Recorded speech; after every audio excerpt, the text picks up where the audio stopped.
What if I were to suggest that you play a key role in the awakening world? And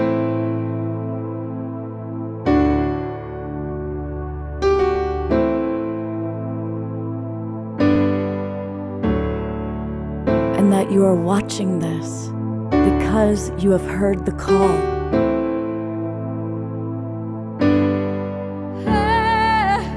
We can start right now by opening our hearts and minds.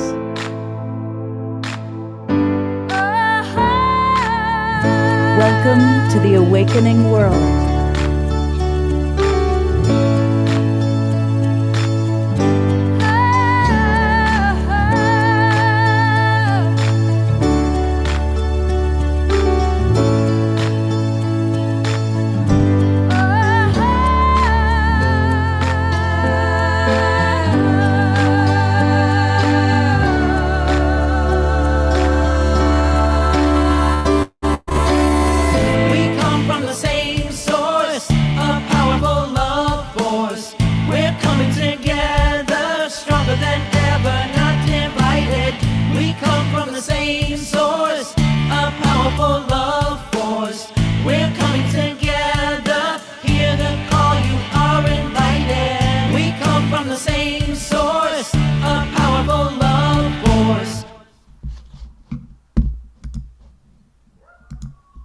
Welcome, everybody, to the Sacred Sunday edition of the Awakening World.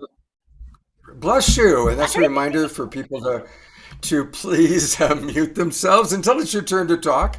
And we have amazing people with us today. I am so honored with the depth of luminaries who have agreed to join us for a really powerful conversation, and that is exploring who Jesus, Yeshua, and Mary Magdalene were, and what they mean to us. Now, certainly we're not here to present anything as this is the way it was, this is the total truth, but rather to recognize that these beings, these archetypes, have impacted most of us in powerful ways throughout our life. And so how can we work with that? And how can we be curious about other interpretations or other beliefs or other perspectives? Such a big part of the awakening world is for us to be able to embrace other thoughts, other ideas, other beliefs, and go, oh, wow, I never saw it that way. I never thought of it that way. And so let's all open our hearts, open our minds. And in a moment, Heather Salmon's going to lead a beautiful meditation to help us to do that. But a couple of quick things. For those of you who are watching on Facebook, first of all, welcome. We really appreciate all the people that watch us on Facebook. A big thank you to John and Summer Raymer and the Sign Network that gets us out to as many as 100 Facebook groups and pages for all of the shows that we do. So we really appreciate that. And a big special welcome to those of you who are watching on Unify. So whether you're on Facebook or our wonderful friends that are in the Zoom room, let us know where you are geographically. It's really fun to see people from all over the world that are tuning in to us, and that's really fun. Also, because today's show is dedicated to what does Jesus, Yeshua, Mary Magdalene mean to you, put that in the chat box. We want to hear from you as well. Who do these beautiful beings, who do they mean to you? What do they represent to you? We want to know that. Now, we're going to have some really beautiful interaction with these amazing luminaries. You're going to meet them in a moment. And so for those of you who are watching on Facebook or on YouTube, you might want to come right into our Zoom room. And it's really easy to do that. Go to globalpeacetribe.com. I'm pulling up that website right now. Go to globalpeacetribe.com and register. And you'll see always down at the bottom, you can always click on that little button, take you to the registration page. It takes about a minute to register. And then what happens is you'll immediately get the links to all of our Zoom rooms for the next 3 months. We do a show every Friday night, every Saturday night, and every Sunday morning, where we come together and we explore topics like today's, where we help each other to be inspired, to be informed. And it's a beautiful community that's growing, the beautiful global Peace Tribe community. And later today, you're going to learn about the Soul Search community, which is an amazing community. So you definitely want to come on in. In fact, speaking of Soul Search, I'm going to briefly share with you a little bit about who we've got with us today. And I'm so grateful. My co-host for the whole weekend has been Tangela, who is the founder of Soul Search. Welcome, Tangela. Hi, Scott, and good morning, everyone. It's so wonderful to be here with all of you again today. It's been such an incredible weekend, right, Scott? Oh my God, amazing, amazing weekend. Amazing. The spirit of Celestine Star, I think, has added a whole new dimension of love and connection. It's been really, really powerful. Exactly. So it's just been so beautiful to connect with everyone. And again, this morning, feeling all of your hearts and energies so wide open, just loving this feeling and loving the community, and so appreciative and excited to connect. And of course, connect with our beloved Yeshua and Mary Magdalene as well.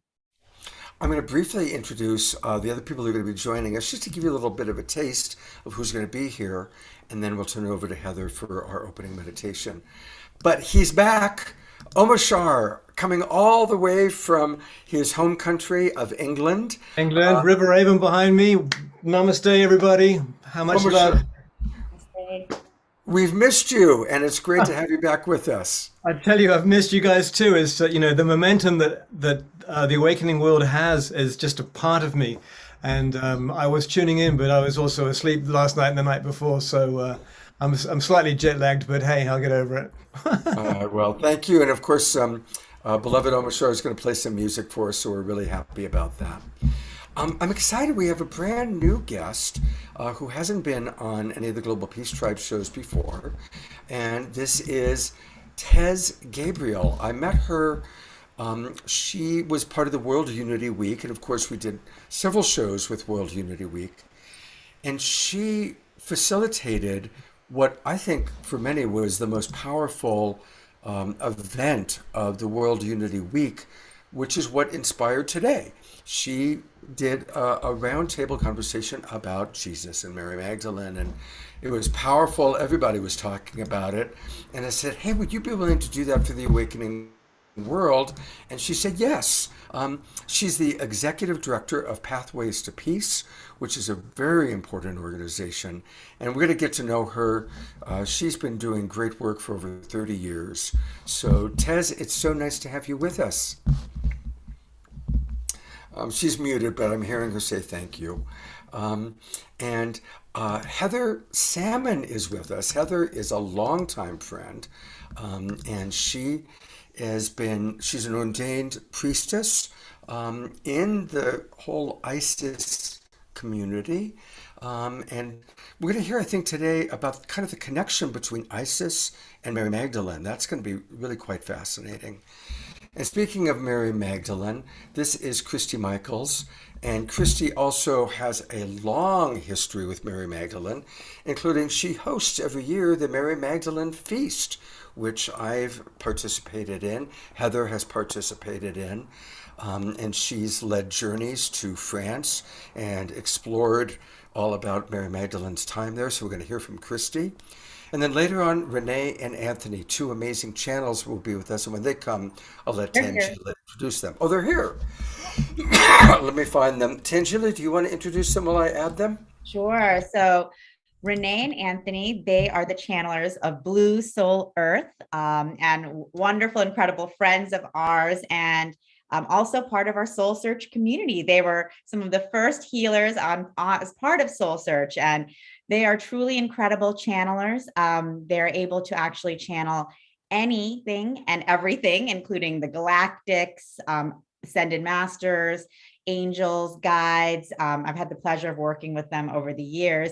And of course, most powerfully, they have been channeling Yeshua and Mary Magdalene. And I've had the honor of also taking several courses with Mary Magdalene through Anthony and Renee. And it's really an incredible energetic transmission, so powerful. So I'm so excited that you guys can be here with us from Mount Shasta. Thank you for coming.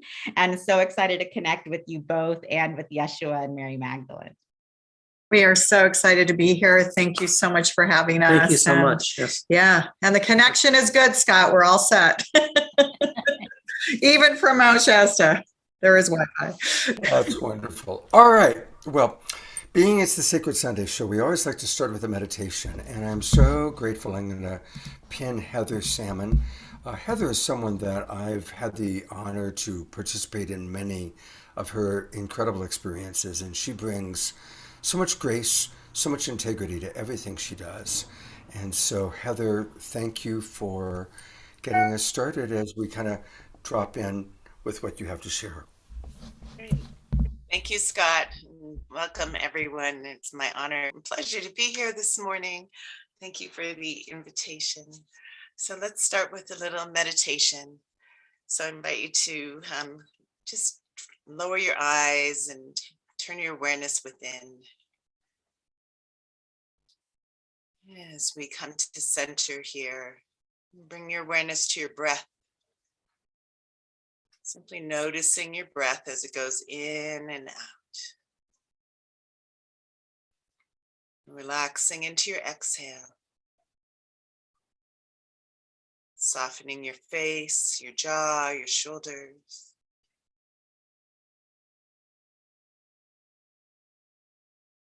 Deepening your breath into the area of your heart.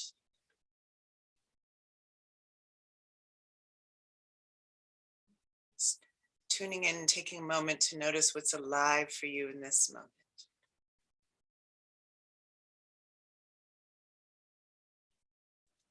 Maybe noticing and presencing already the energy of this show of Yeshua and Mary Magdalene.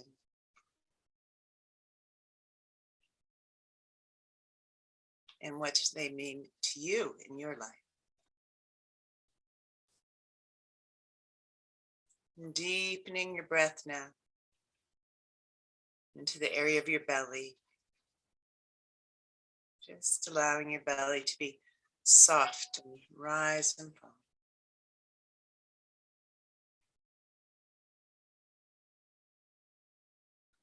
And deepening the breath into the area of the pelvis and the womb. Or the ladies into the womb, the uterus and ovaries.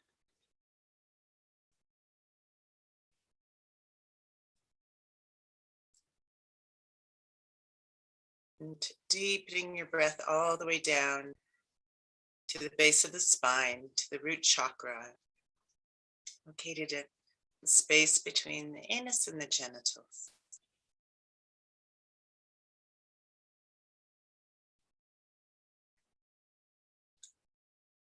Good. And deepening your awareness all the way down to the center of the earth, to the heart of Mother Earth, Gaia.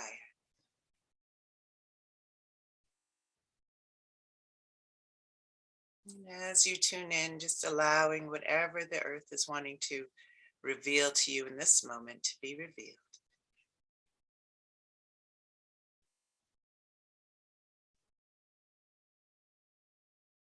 No right or wrong answers here, just allowing.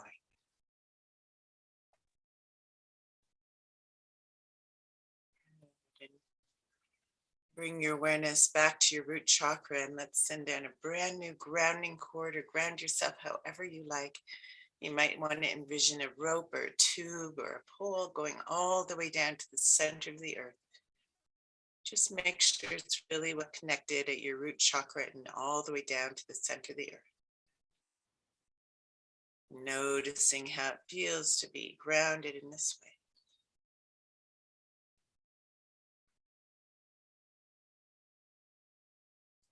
And now simply releasing down that grounding cord, anything that's no longer serving you, anything that might be pulling at you, just letting it go, anything that would inhibit or limit you from fully receiving and opening to the blessings of the teachings, the wisdom, the knowledge, the divine inspirations that are coming forth this morning.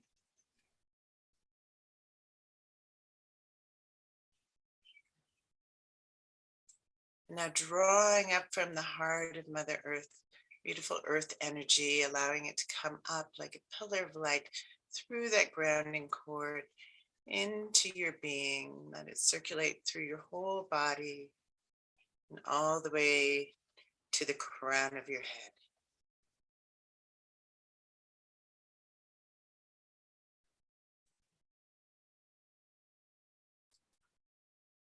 And now from the cosmos, let's call in beautiful divine Christ white light, opening through your crown chakra, and let it come spiraling in through and around, completely enveloping you in this divine Christ light. This beautiful, warm, golden white light.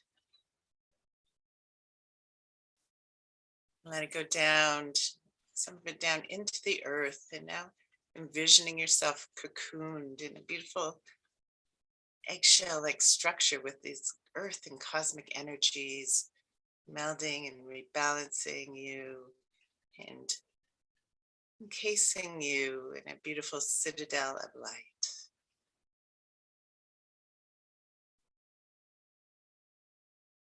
And as you're ready, just bend over and shake it out a little bit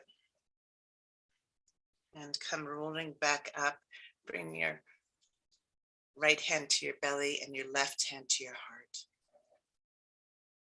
And fully taking a couple of full connected breaths, inhaling to the belly, the womb, the diaphragm, and then chest.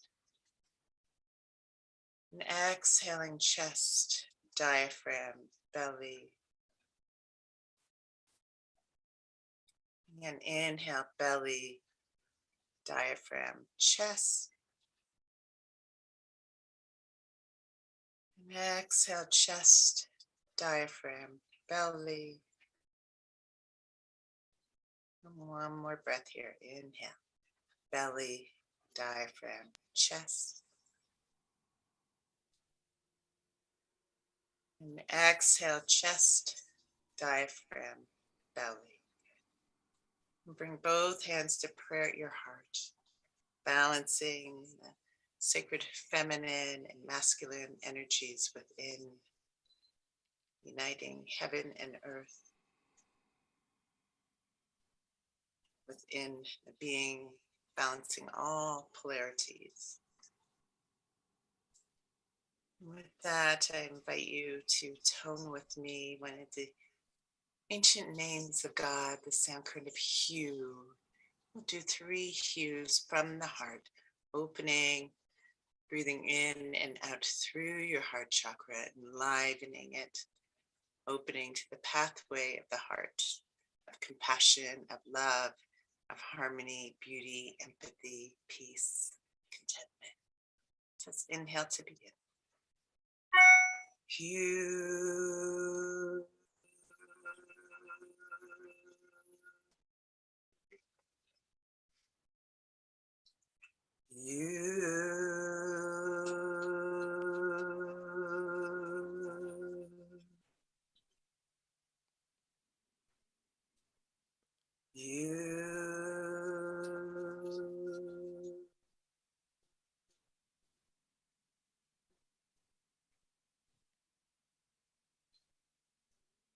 That we open our circle for the blessings of this time, this very special transmission, teachings, and inspirations for beloved Yeshua and Mary Magdalene. So be it. Blessed be.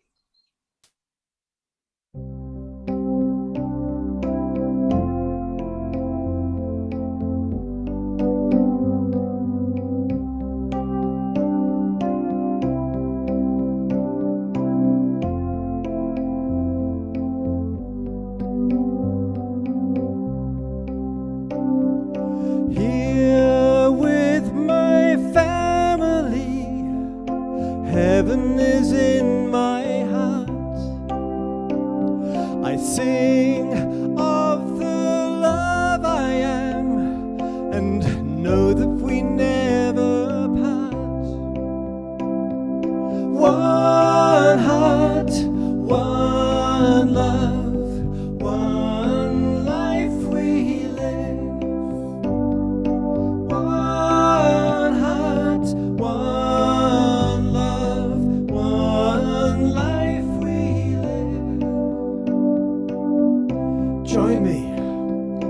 here with my family.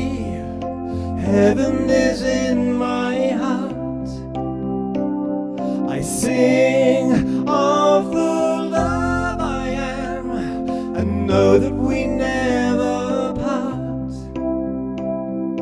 One heart, one love, one life we live. One heart, one love, one life we live. Great rehearsal. Here with my family.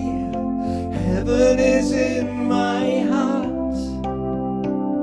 I sing of the love I am and know we're never apart. There is only one heart, one love, one life we So grateful to be here with you. one heart, one love, one life we live. Last time. Here with my family. Heaven is in my heart. I sing of the love I am and know we never are apart. There is only one heart, one love, one life we live. One heart, one love, one life we live.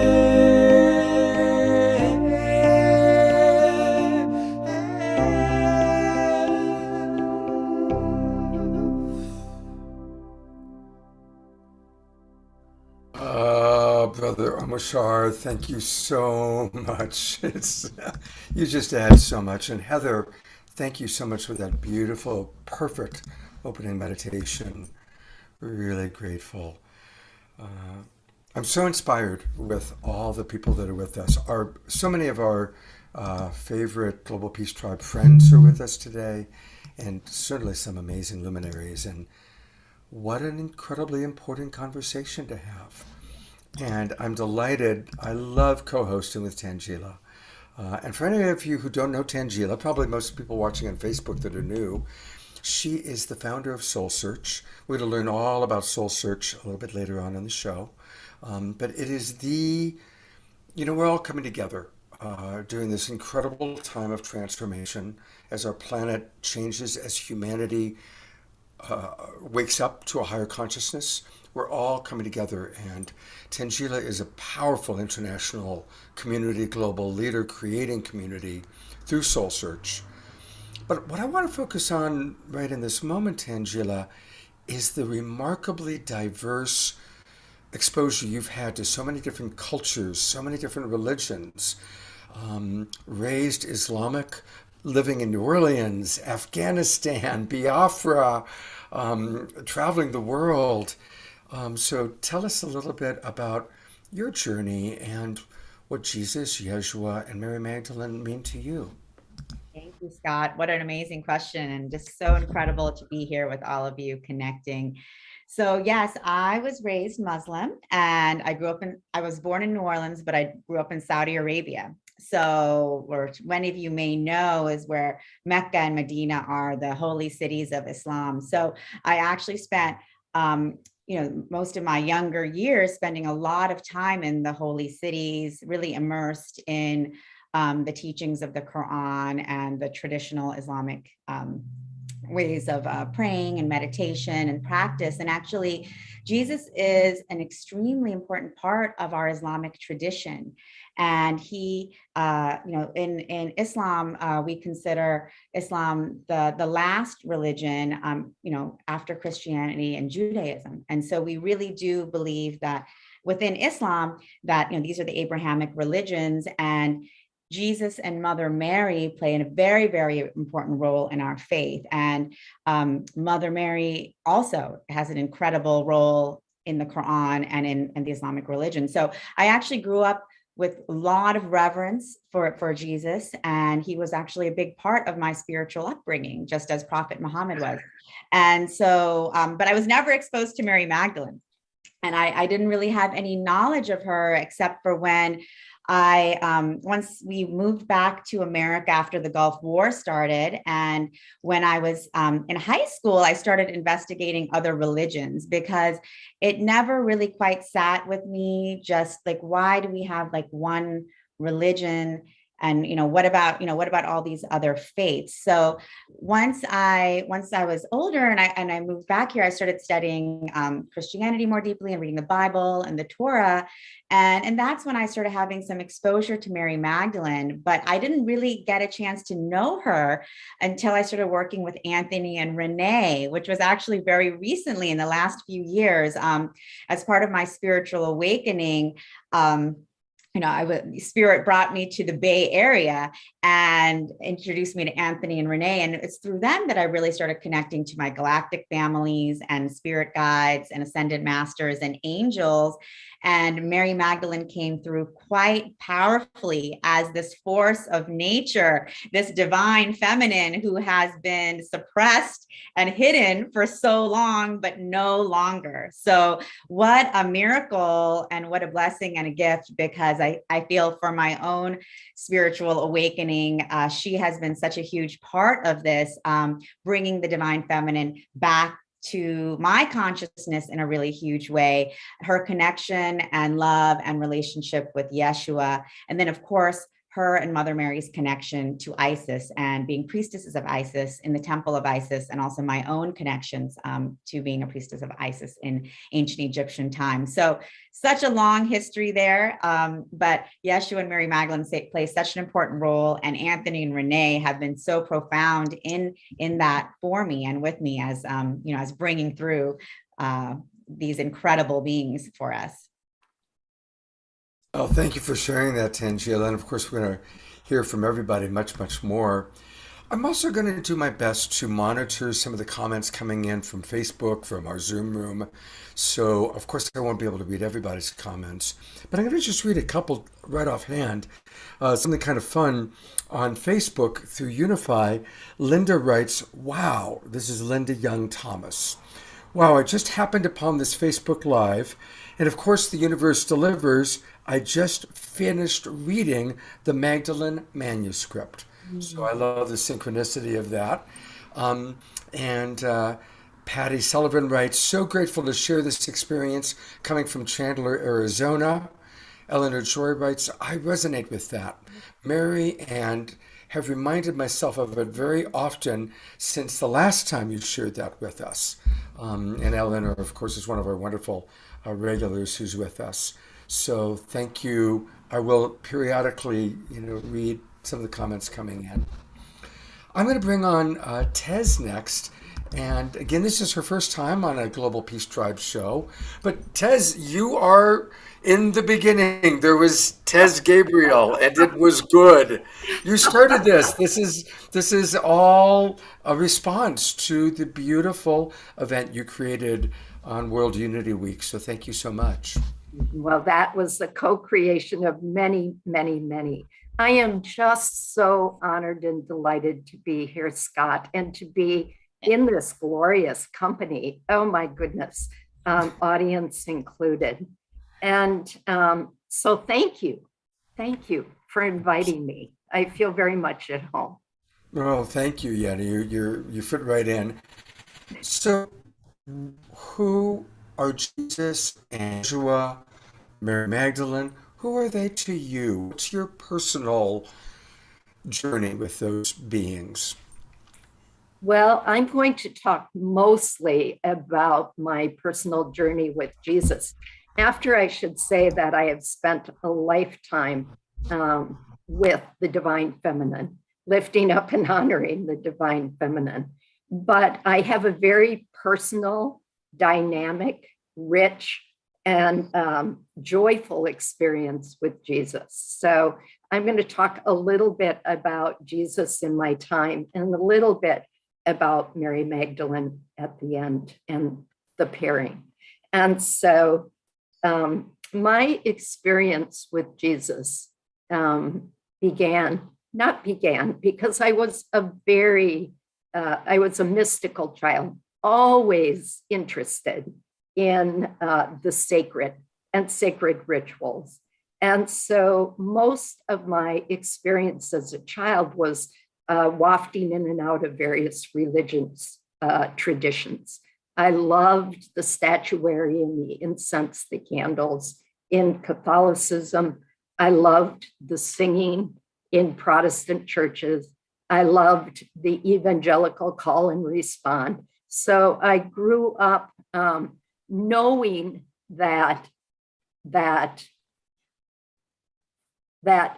there was sacred within me, knowing I had a purpose, and also being very in touch with the information that I received that I recognized at a very young age that others weren't getting. And so I learned pretty quickly to suppress that in terms of speaking about it, but never suppressed my knowing what I knew. And so, and when I was 21 and I was pregnant with my third child, I hit a very dark time in my life. It came through a very devastating experience. And I felt so devastated that I actually, had I not been pregnant, I considered taking my own life.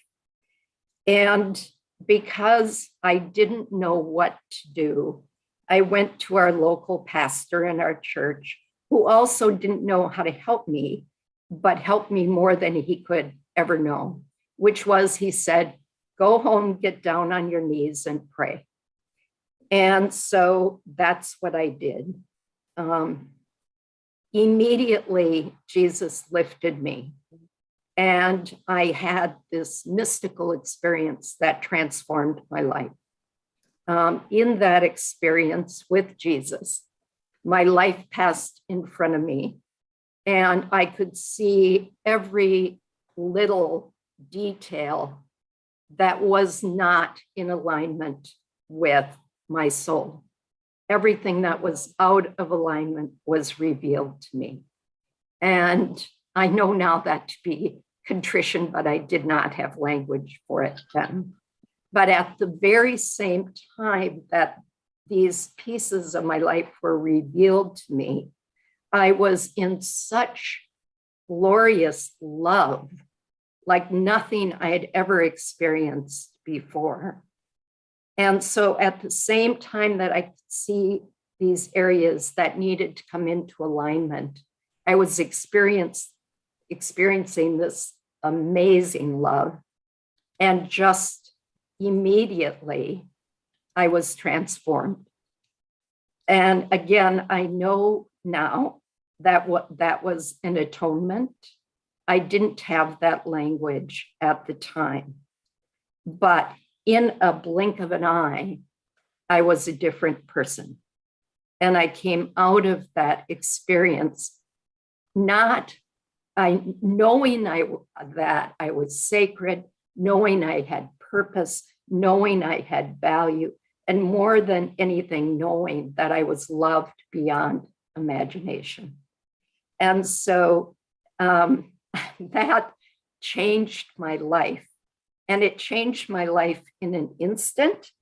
And it also kind of prompted an evolution for me, because I still came back to a life that, of course, was not perfect. But I did then begin a deeper level journey with Jesus. And so Jesus and I have been companions since that time. And Jesus comes to me through my dreams. The sages say that there are 3 ways to connect with the divine. One is prayer, where we talk to God, I'll say. One is meditation, where God talks to us. And another is conversation, where we speak back and forth. I have conversation with Jesus. and with spirit as a whole, because Jesus, of course, is part of that whole. My dreams, when Jesus comes to me in my dreams, sometimes they're funny. Sometimes they're a kick in the butt, but always they are incredibly loving. And so I have had a number of Jesus dreams. And as a result, my friends tease me that it's the Jesus Chronicles as I'm talking about another dream, and they're always life-changing. And so I'm going to give you just one sample of an enjoyment one, where I call these things different titles. So this was Jesus in the soda shop. So in this dream, I was with my friends. We went into this kind of 50s type grill and squeezed into a booth. And I looked up, and behind the counter was Jesus. And I recognized him immediately. He was beautiful. And I came out from my seat in the booth. He came out from behind the counter, and I ran to him and jumped into his arms. And when I did that, I wanted to wrap my legs around him too, and one of my legs just wouldn't quite wrap, right? So, even in my dream, I'm giggling because I'm trying to fully body embrace, and one of my legs wouldn't cooperate. But he held me and said, "I love you." And I said, "I love you." And it was the most profound feeling of love, once again, in every one of these dreams. And then the dream was gone. So Jesus comes to me sometimes with very deep messages, and sometimes just to remind me how much I'm loved. And so I have so many stories, but I don't want to take any more time than need be, because I want to honor what everyone else has to say. So let me say that what I know about Jesus is that he came to model and provide a message. The modeling was that we are both human and divine. Jesus Christ, right? Jesus, the human, Christ, the Christ consciousness, the God, and that all of us are human and divine. He said that repeatedly. I'm doing nothing that you cannot do. The message was there is no separation, right? That there is no way we could be separate from source.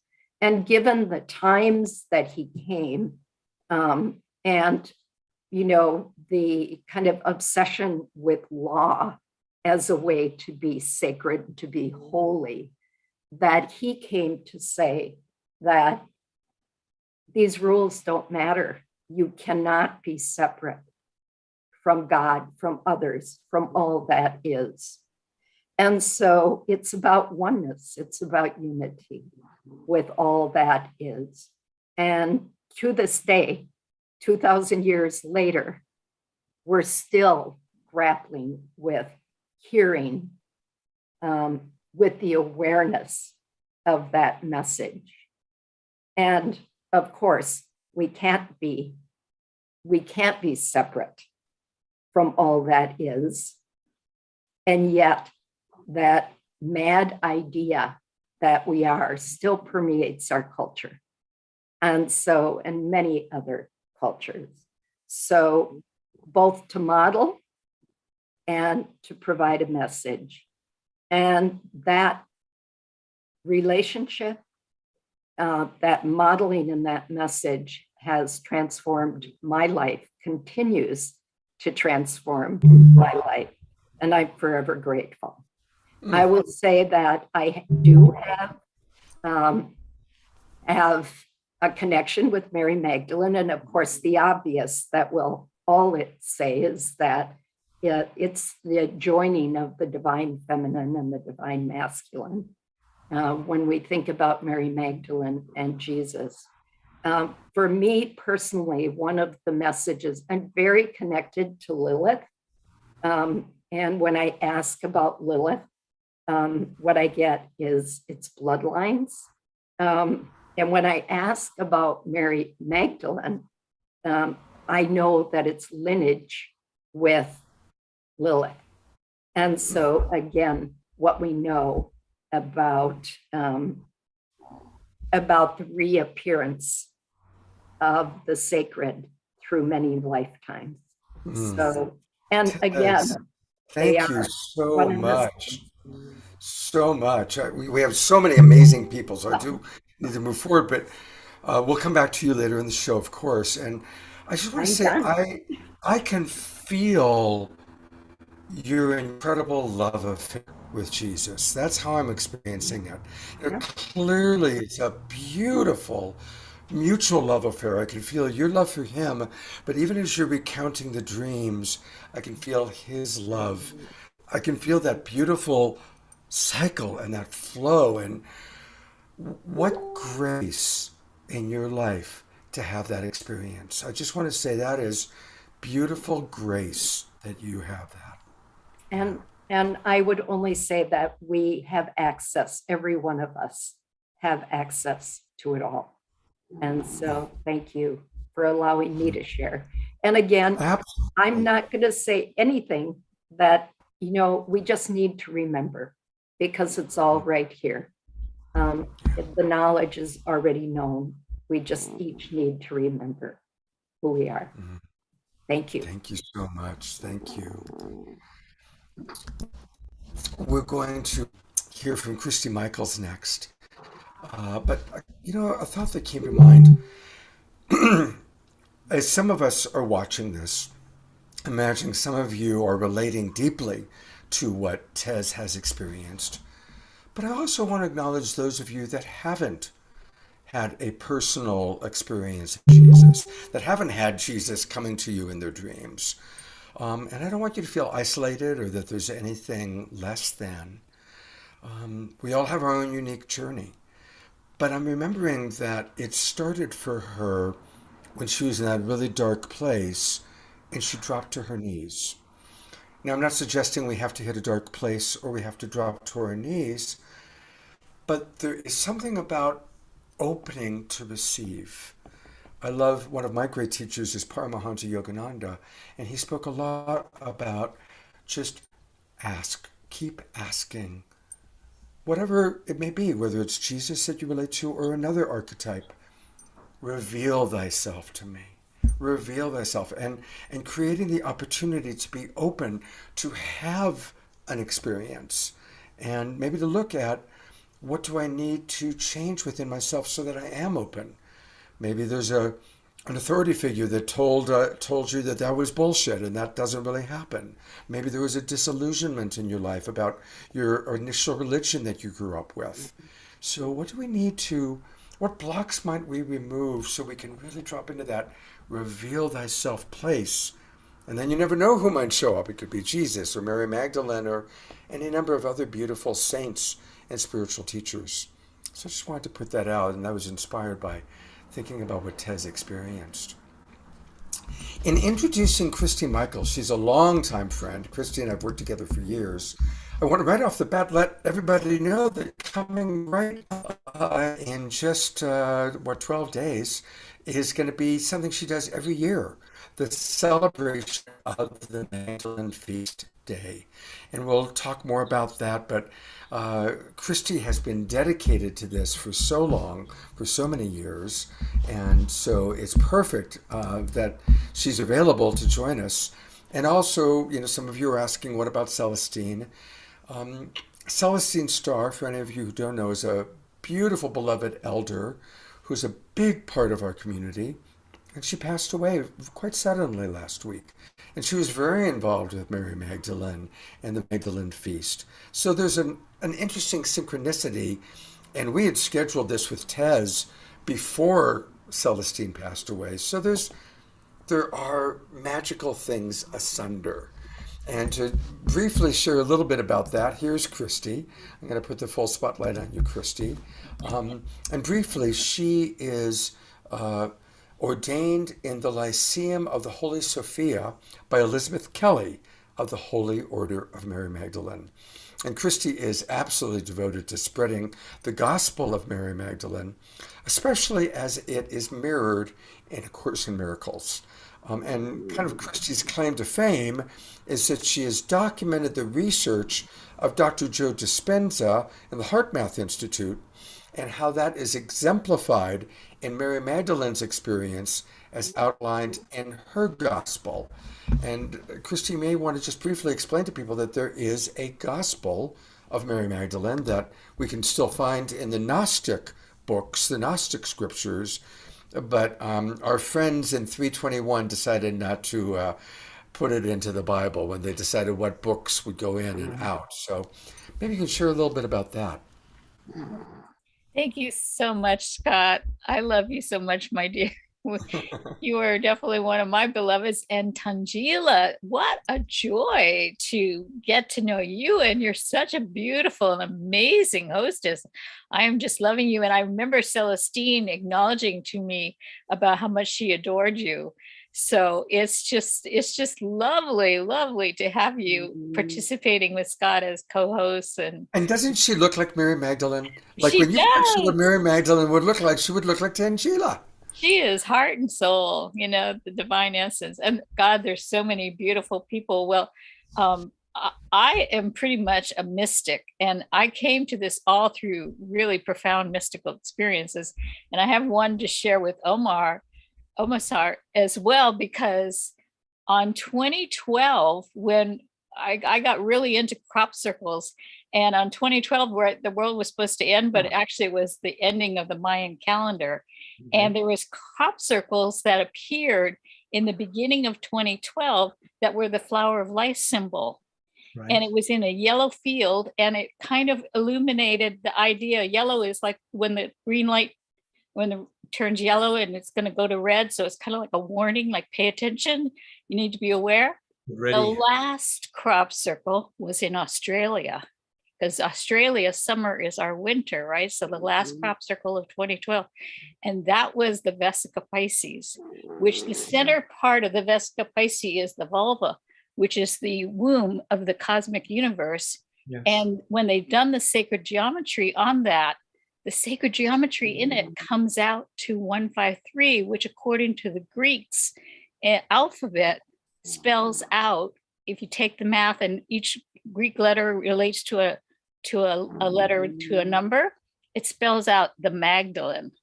So we have in 2012, we launched into the way of Mary. This is now the time of Mary. And this is the rise. That's why we're seeing this beautiful rise and opening. And so when I first heard about the Gospel of Mary Magdalene from Elizabeth Kelly, I was like, oh my God, what? There's a Gospel of Mary. How come nobody told me about that? I was just so, surprised and couldn't believe it. So I began teaching it, but it's kind of a daunting text. So I took a whole group of people. We went through it in a very Jungian way. Took a whole year to go through 18 pages, just really dropping in, doing sacred ritual around it. And Donnie was with me on some of those journeys and supporting me with the music. So Heather's beloved. And one time I came to a passage, and that passage said in the Gospel of Mary, and those who seek him and find him will know the kingdom of God. And I'm going, seek him and find him. Is this real? I mean, come on, Mary.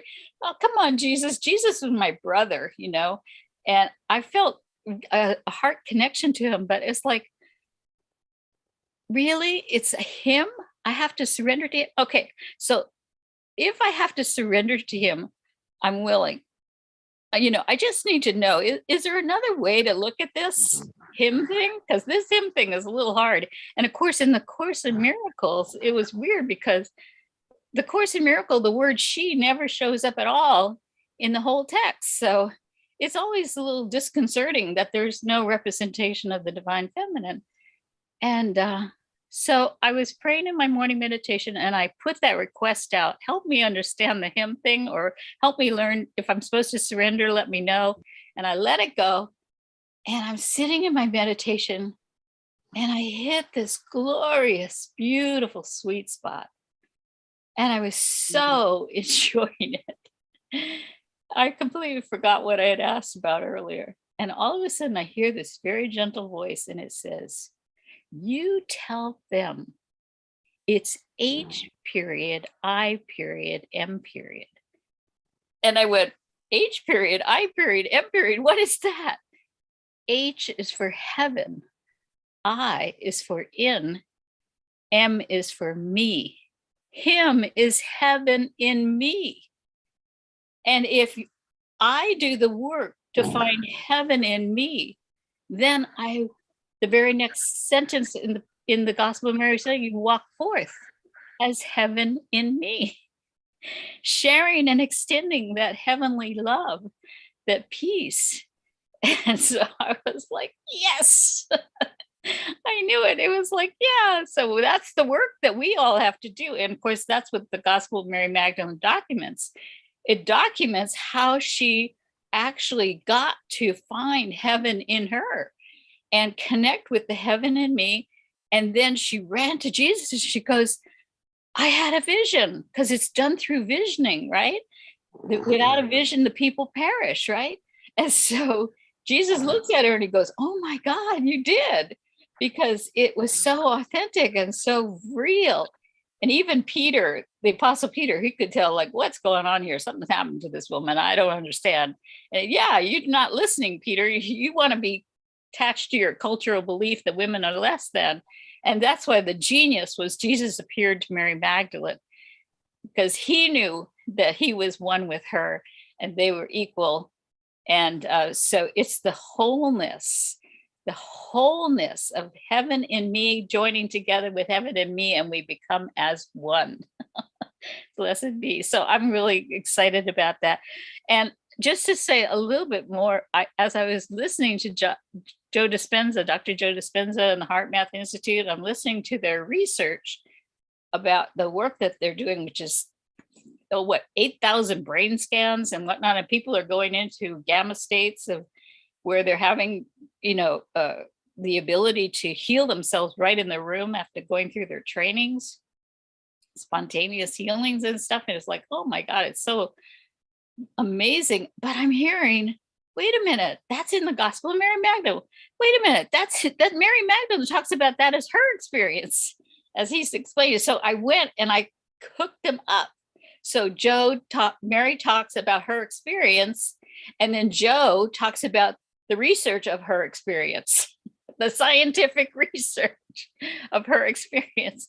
And so it's my gift to you. If you want to, you're welcome to get a copy of the Dr. Joe Dispenza Meet Mary Magdalene YouTube video of my first class of the series of classes that I did. So, Beautiful. thank you so much, Scott. And I love you. I love what you're doing. Thank you for being the creator and the launcher with Deborah Giusti and all these fabulous, fabulous, wonderful people. So powerful, so healing. And I'm so grateful. Thank you, dear. My pleasure. And we'll come back later to Christy and learn more about what you're putting on July 22nd and more about the work that you're doing. Thank you. We have an abundance of wise luminaries with us today, and we're going to hear from Heather Salmon next.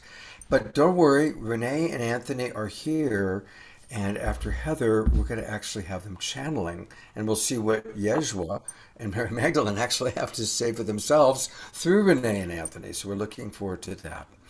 People have asked about to what degree are we going to honor Celestine today.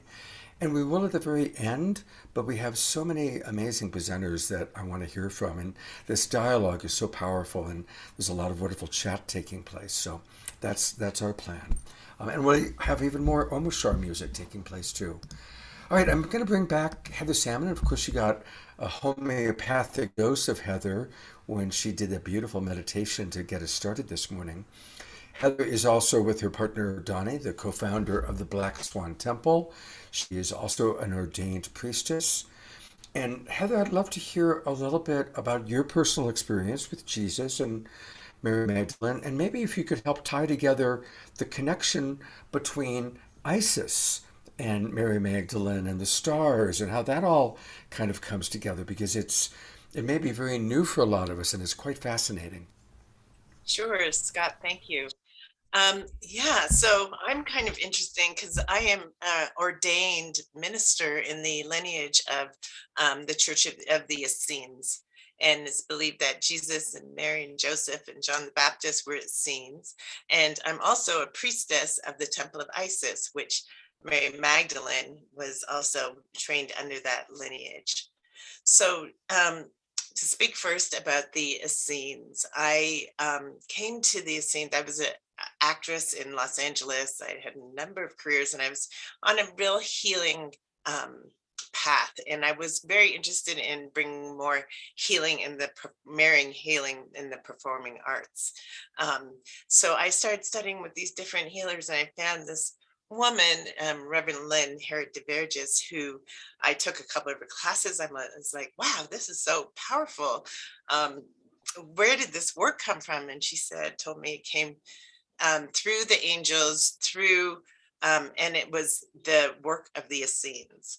So the Essenes were mystics, prophets, poets, healers, and they walked the sevenfold path of peace.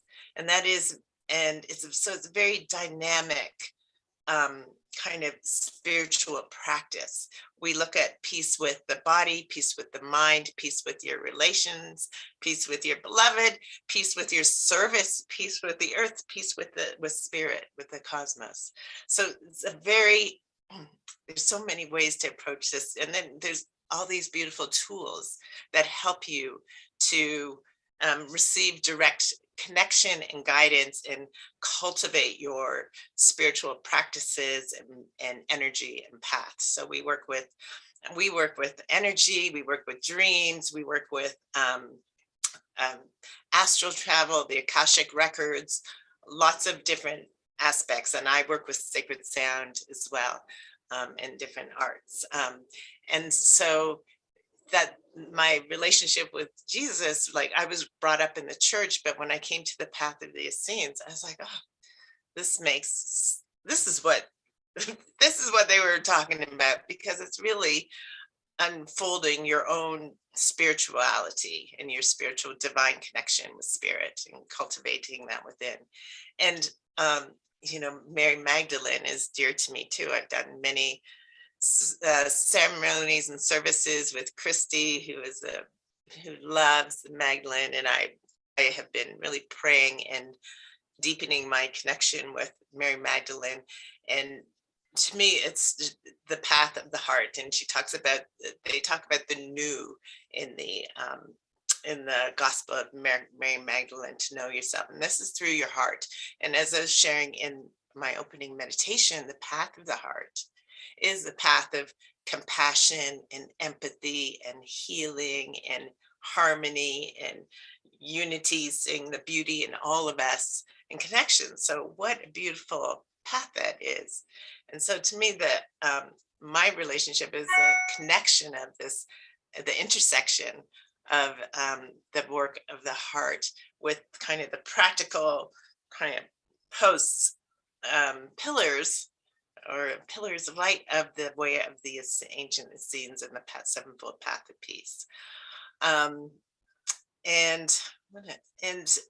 wanted me to talk about the stars. So Isis, like Osset, is her Kemetic name. Actually, Isis is her Greek name, or Isis, is considered the star Sodep, or Sirius, is called the Isis star. And it's believed that from this constellation, from Sirius, is where actually Buddha and Yeshua and other high masters came from. And they are like it's our spiritual sun and our spiritual elders. And so I'm just going to talk a little bit about Celestine, because I love her. have candle for her. And this past, when the day she passed, there was an alignment with our sun and our spiritual sun. They were conjunct, which means they were together. So you might know Sirius as like the dog days of summer, or the 8-8 Lionsgate, and that triggering for the ancient Egyptians, it was their New Year's, because that's when signaled the flooding of the Nile. So a very important star in the Egyptian pantheon. And we know that Jesus was in Egypt. We know that Mary Magdalene was in Egypt as well. So this alignment this week that we had, we're just coming out of it, this conjunction really opened like a portal of light and direct connection with Sirius. And Celestine, I'll mention this here, because Celestine would talk about, in her last interview, she would talk about her connection with the Syrian Council. And so as this portal was open, yes, it was Independence Day, and it was this powerful conjunction in which she received her liberation, through which. So I feel like that was really powerful. To me, it was a powerful moment and a time of her transition, and a beautiful moment. And she said she was called home onto her next, to continue her work on a different plane. That she is still here with us. You know, as you mentioned this, Leah Sasloff just sent this photo that Celestine's daughter sent, knowing we were doing this show today.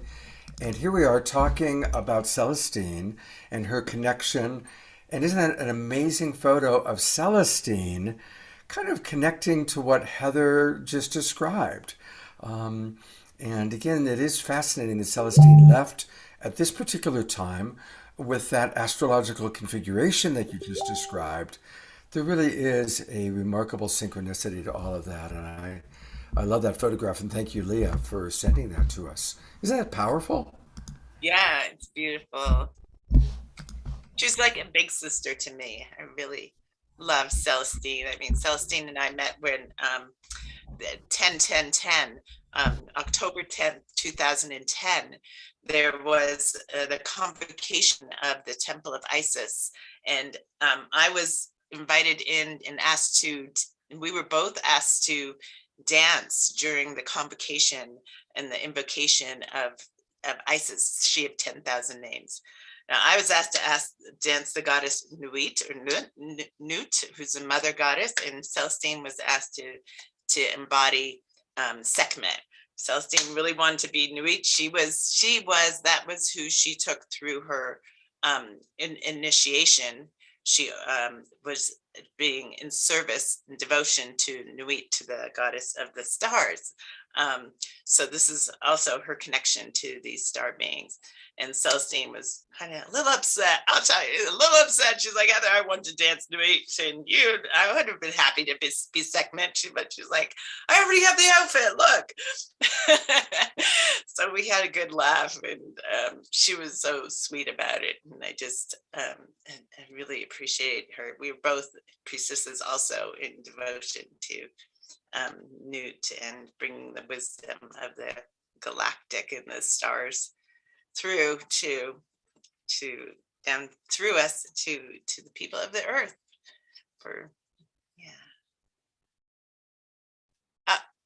I think you're muted, Scott. Yeah, I'm bringing Tangela back on. And I just want to let everybody know today's show is going to go longer. It's going to be a longer show today because we have so many amazing luminaries sharing their wisdom. And so, go get an extra coffee or an extra tea, from the kitchen. We'll definitely hear more from Heather a little bit later. Thank you so much, Heather. And so now we get to hear from Yeshua and or Mary Magdalene directly. And so to tell us a little bit about that and to introduce Renee and Anthony. And isn't this an amazing show so far, Tangela? incredible. It's so wonderful. And I just love getting to know Tez and Christy even more, and Heather, and just having you all here. And thank you so much for the beautiful meditation, Heather. That was wonderful. And Omashar, always, the music was just sublime. So it's really incredible. Feel the energy building and just feel Yeshua and Mary Magdalene with us so strongly. So really excited about what's coming through next. All right, and here they are. Here's what's coming through next. Great. So I just want to introduce Renee and Anthony. They are modern mystics, channelers, and healers, and the founders of Blue Soul Earth, which is focused on igniting global consciousness by bringing the worlds of science and spirituality together. And their teachings are on the balance of the divine masculine and feminine, unity consciousness, heart-centered living. And they have a lot of different offerings and programs. You can check them out on Soul Search and on YouTube. They have incredible websites, bluesoulearth.com, as well as Study with Spirit, where they actually have a monthly Magdalene membership for women who would like to be a part of that as well, which is amazing. So with no further ado, I'd like to introduce Renee and Anthony, because I know everyone here is excited to just tune in and tap in with our Ascended Masters here. Thank you, Tangela. Thank you, Scott. And it's so great to be here today, tuning in from Mount Shasta. So what we thought we would do, Scott's asked us just to do just a couple minutes on our connection each to Yeshua and Magdalene, and then we'll just do a little short channeling. Okay. So do you want to start, or? You can start. I can start. Okay. Ladies first. Ladies first. Well, I just loved everyone's stories. The truth is, growing up, I didn't really have a connection to Magdalene per se at all, although I grew up in almost every religion. I was the female version of Life of Pi. So I was baptized Episcopalian, Methodist, Baptist, Catholic, and I'm forgetting something, Presbyterian or whatever, literally baptized all of them. And then I landed on a kibbutz at age 18 and traveled around to all these holy spots for 3 years throughout the world, India, south of France, Israel, all of these holy spots that would later obviously resurface in our lives today. And so those holy spots were really the places where I started feeling these almost remembrance and connection. And then, of course, I met my twin flame over here. And the moment we literally touched, we felt electricity go through our body. And you just, you can't explain it. We couldn't explain it. And magic started happening at that point, and we started opening up to spirit in a very big way. And at first it was a lot of the goddesses, as Tangela knows, because she did all of our goddess courses. We were channeling all these goddesses from, across cultures and time. And then the Ascended Masters for the longest time, really, we were channeling. And then one day the Magdalene came through at dinner, and there was this just powerful remembrance. And I remember saying, who are you? I feel like you're my sister. I feel this really strong connection. And that was really preparation for us to really start embodying their energy, to represent the divine masculine and the divine feminine. And that's really our role. They say our guides now are even though, as Tangela mentioned earlier, that we channel the seraphim energies like Melchizedek and Metatron and these other energies, our role really, our guides say, is to bring this divine masculine and feminine to the world and show it through the Yeshua and Magdalene energy by channeling them. So that threw our lives upside down. We're like, what? So we've been on quite a journey with that. They've come through and they teach us every single night at dinner. They come through every night for the last, I don't know how many years. And they teach us, they've told us about their lives, and they teach us about their teachings 2,000 years ago. And I don't want to take much time about that because Yeshua and Magdalene can speak to that directly, but the energy, well, you can speak to how the energy works through both of us, but really the teachings, as everyone has echoed here, has been about oneness, interconnectedness, There's no separation. You know, Yeshua often says, I had to use the word Father back then because that's all they could understand. But really it was, you know, that you don't get to the Father through me, you know, that saying in the Bible that everyone is confused by. He just really meant that there's no difference between you and me. We are the same, we are interconnected. And that's really been his teachings. And then, you know, I want to take, it's 11:11. Isn't that interesting? I'm ending on 11:11, which is the time I was born. So do you want to talk about? Yeah, I can speak a little bit, just my connection with Yeshua or Jesus. So I grew up Italian, and sometimes I joke a little bit about this stuff. I have to, because, well, first of all, I have to say, God, I'm going to miss Celestine. I know. Ugh, I'm going to miss her so much. She was so important to us. But we'll get to that too. I grew up Roman Judeo-Catholic. I'm Italian. And I would say that my relationship with Yeshua or Jesus was through the Catholic Church. And that's really how it was. I always felt there was something there. You know, there was some type of connection there. I never knew it as a boy. I thought I was just losing my mind, you know, like all the time. So I kind of didn't pay attention to it so much. And then I did go through a very hard opening in the Bronx, and where I did go through an opening. And I remember taking that cross in my hands, and I said, please, Jesus, please, I have children. Don't let me take my life. I was waiting for a miracle, but there was nothing. Not yet. There wasn't just yet.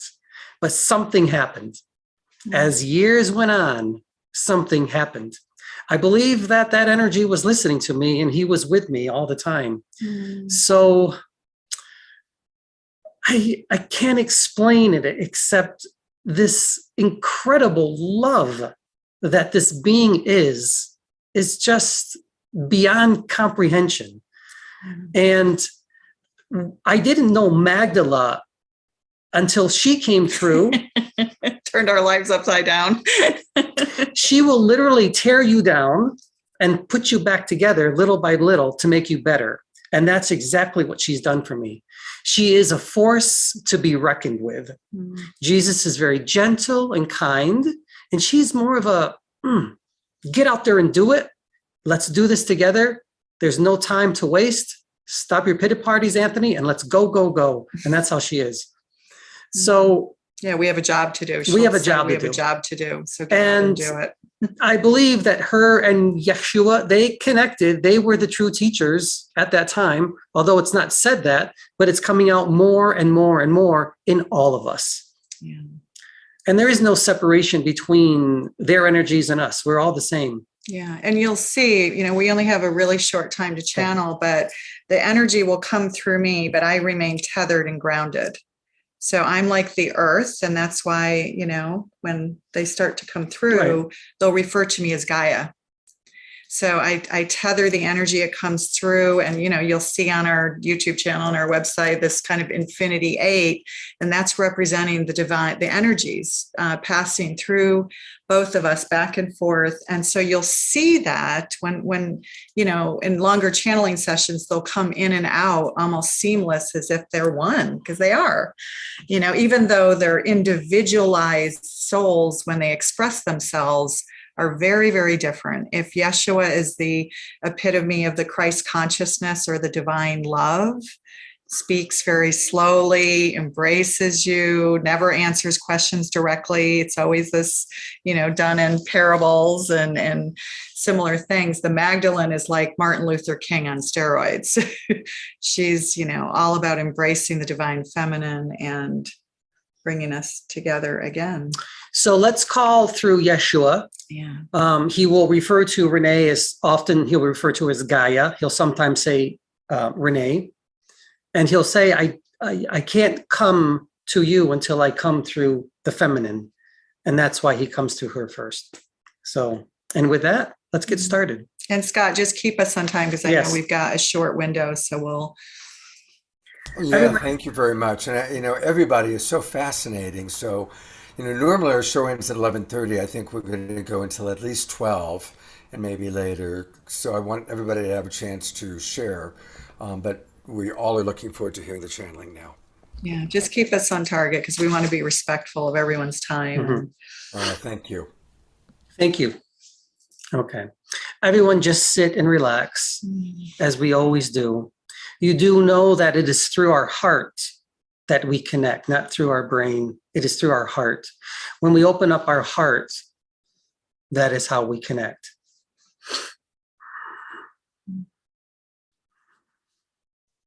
Relax. Remember who you are. There is no separation between source and you.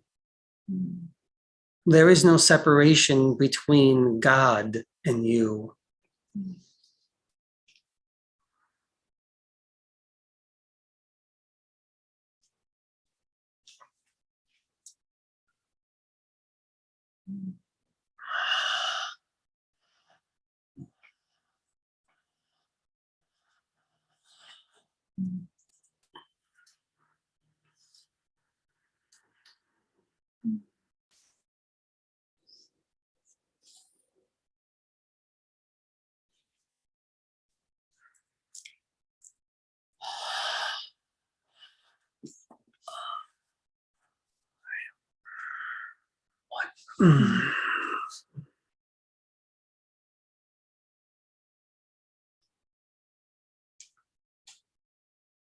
You know, Tangela and Scott and Christy and a bunch of people here.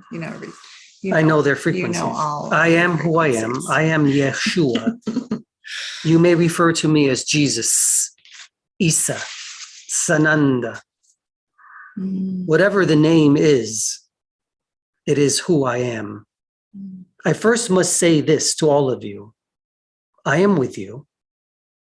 I am always with you, but you know that. Magdala is with me. Miriam is here as well.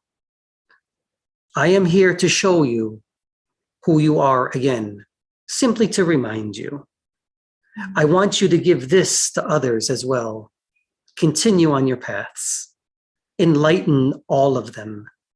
You truly are the light workers, the true new beings of your species. You are love first. You are light first. And there is no separation between God and you. Remember, I am who I am. You are the same. Gaia, always an honor and privilege to be in your presence. Thank you again. We just have a few minutes if you want to say some words, and then we'll be coming back again. Words Yes. of encouragement. Whatever you wish to share. Okay.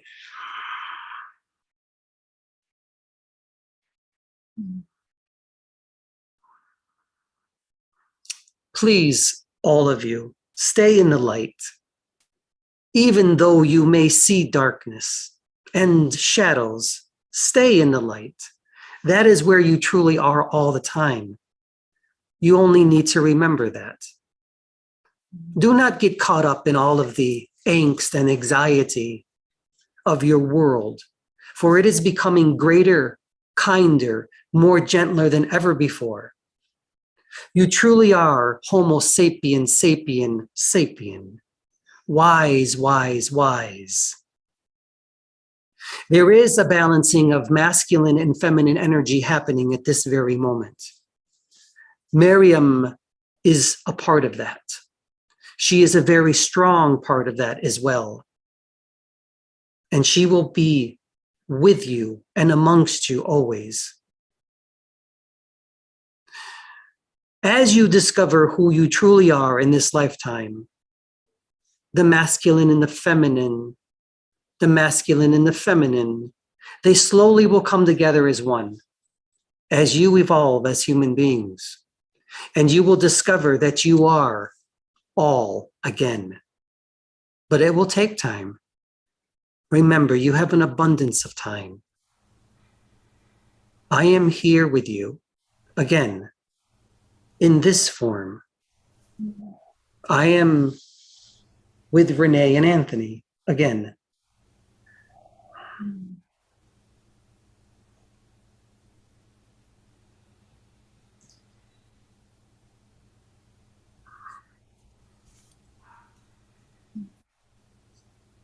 Be of peace, be of love, be of gratitude, be of kindness, and share these gifts with others.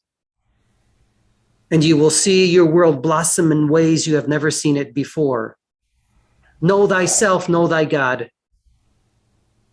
Know who you are in this lifetime and pass that on to others so that they understand as well. I am Miriam of Magdala, and I am here to tell you these words.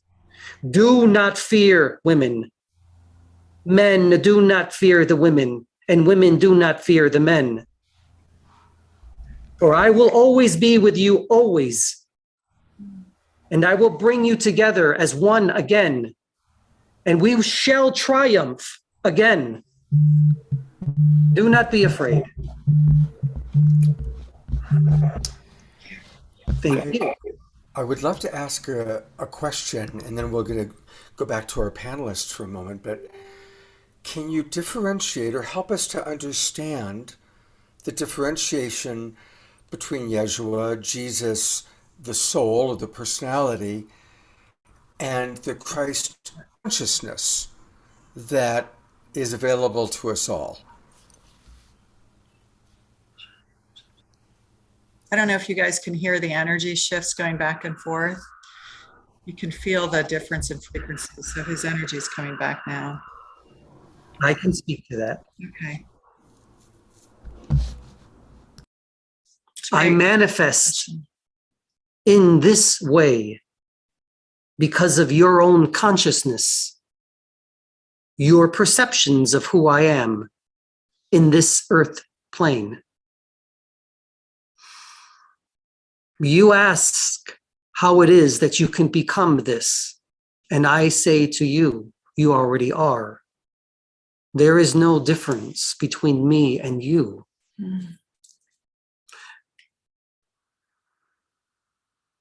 You are, Scott, the embodiment, the incarnation, the representation, brother of me.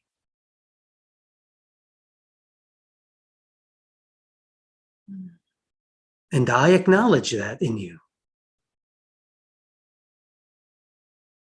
Do not make me cry, for I feel you. I acknowledge you. And I see the gifts that you give to this world. You are the true sense of what it is to be man and masculine energy. That is the gift you shall give to others. And you balance them, Scott, for me. My peace I give to you.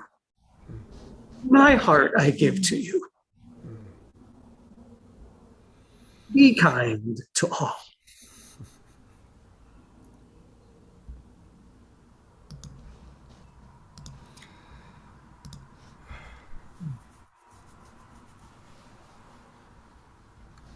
It is an honor, and it is my privilege to be received by such beings of God. It is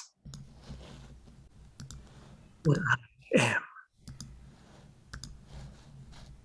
to all of you. I manifest through all of you.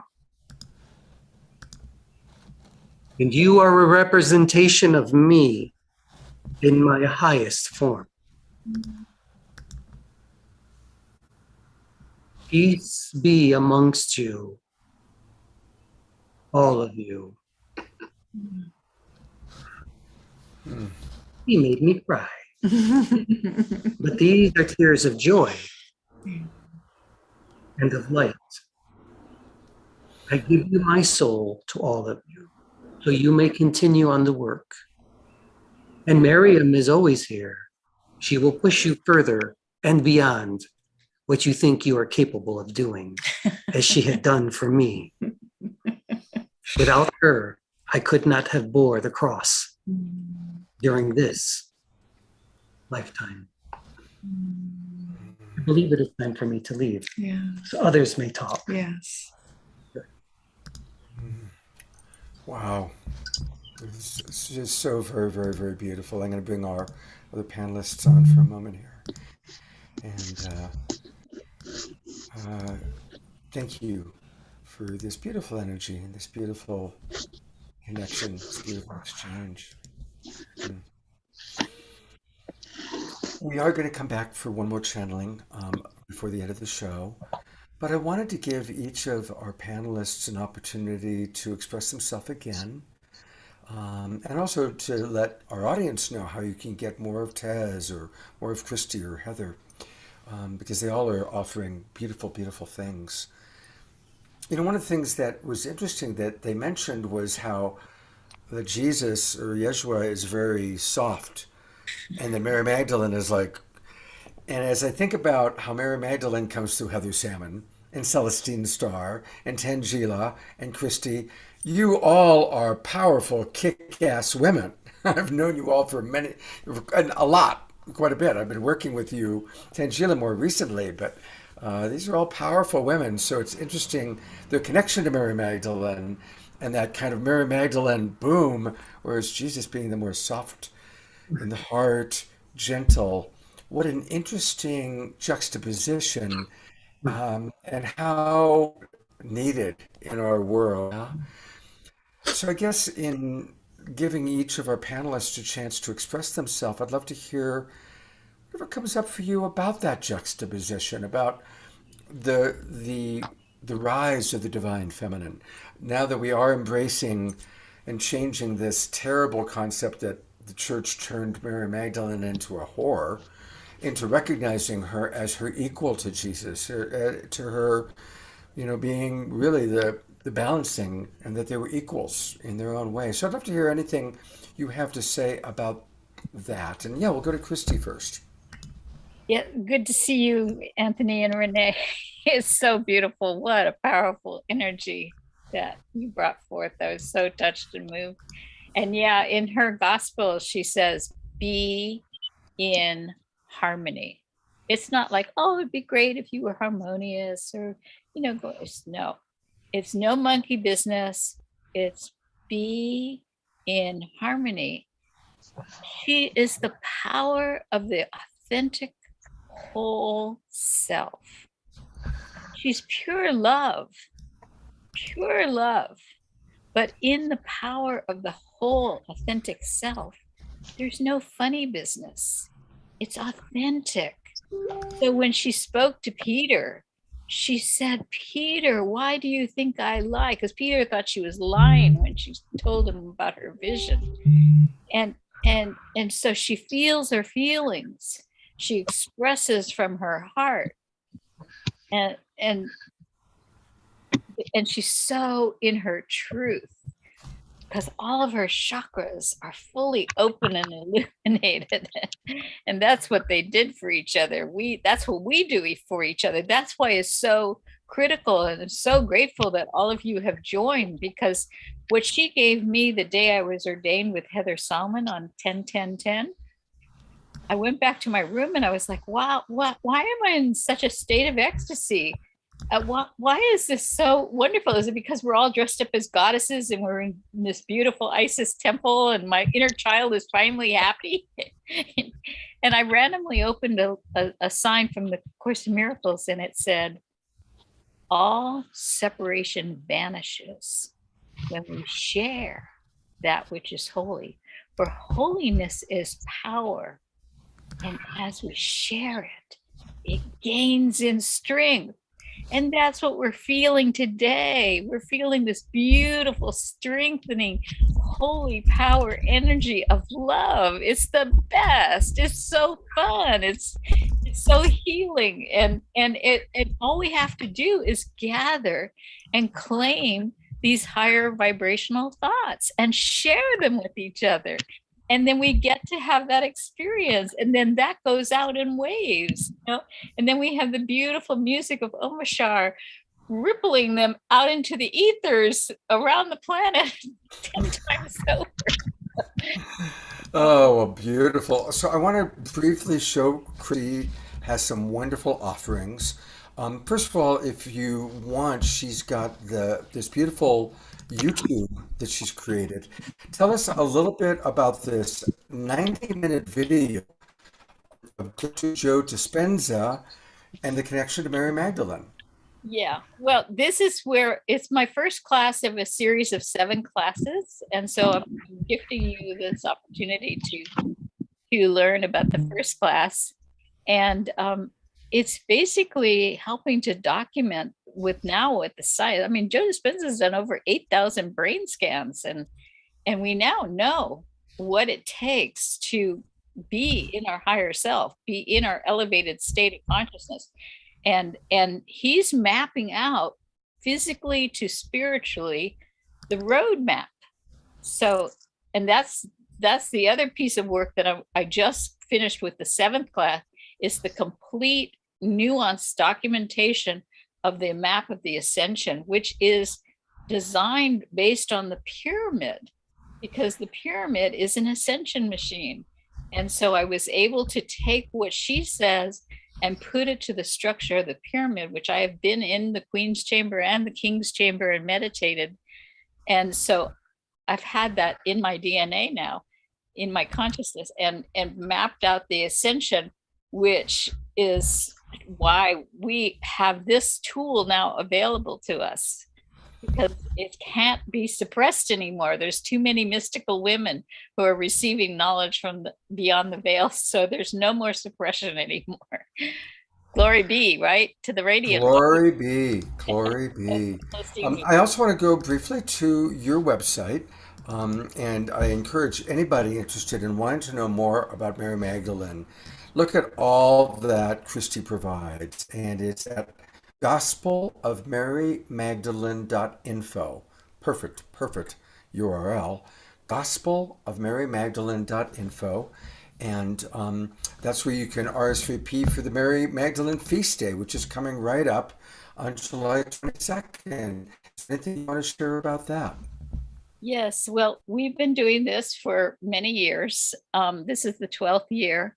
And Celestine and I had a long talk, and she planned out a ritual that she wanted to do with me on the feast day.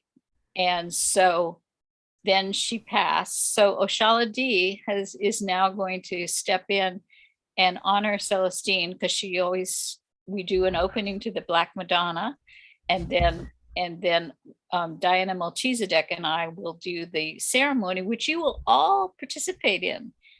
And receive the gifts of Celestine's beauty and magic, because I'm sure she'll be there. You know, this is the experience because Celestine knew and she'd had a near-death experience. So, and I've had a near-death experience, and it is so joyous on the other side. It is so much fun. You're like, what? We got to go back?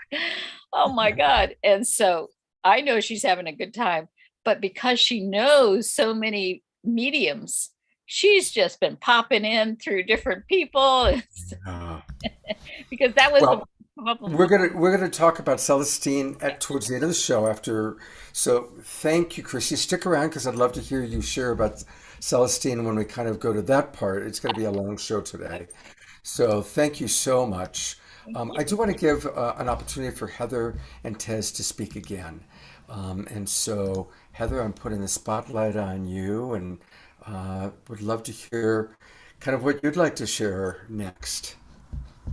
Sure. I love that. Thank you, Renee and Anthony. I love that transmission, and that Mary Magdalene, being the fierce feminine, and It just reminds me of Sekhmet in the Egyptian pantheon. Sekhmet is a goddess of healing. She's a lion. What? I got Scotty's dog right here. She loves me. Sekhmet is lion-headed, fierce mother goddess who, was sent. She's the one of the eyes of Ra, and she's the other aspect of Hathor, Heteru, who is the goddess of music and beauty and love and dance. Well, she's the fierce aspect of it. And being the fierce aspect, she comes down to earth and she kind of rips through everything, trying to stop all of the chaos and the madness. And so finally she's like ripping through everything, and they have to finally subdue her they turn the Nile red with beer, and she drinks too much and she falls asleep, and then she's reawakened as Hathor, Heteru. So this fierce, the fierce feminine is needed now. We need to, be a stand for transformation, be a stand for breaking down old paradigm, thought patterns, belief systems, structures, institutionalized structures that are not serving us, that are just perpetuating injustice and oppression. It's time for these things to dissolve, and it's time for us to be firm with that, and to also vision and call forth through beauty and arts new ways of being, new possibilities. So I just love that transmission of Mary Magdalene being that fierce feminine energy. Absolutely. That is a real truth that you're sharing. Tell us about, you've got some amazing offerings. I've been to Heavenly's full home in Maui. They have an incredible retreat center. So any of you who are going to Maui and you really want to experience the real Maui, the jungle side of Maui, stay at the retreat if it's available. I know it gets booked up. There is her beloved Donnie, who's one of my oldest friends.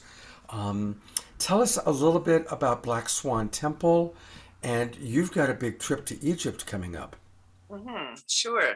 So we have a beautiful earth temple and sanctuary in Maui. We have a couple of acres, and we have a food forest. And one thing I love is that the Essenes said, nature was their Bible, and the temple in Isis is the goddess of the elements of nature.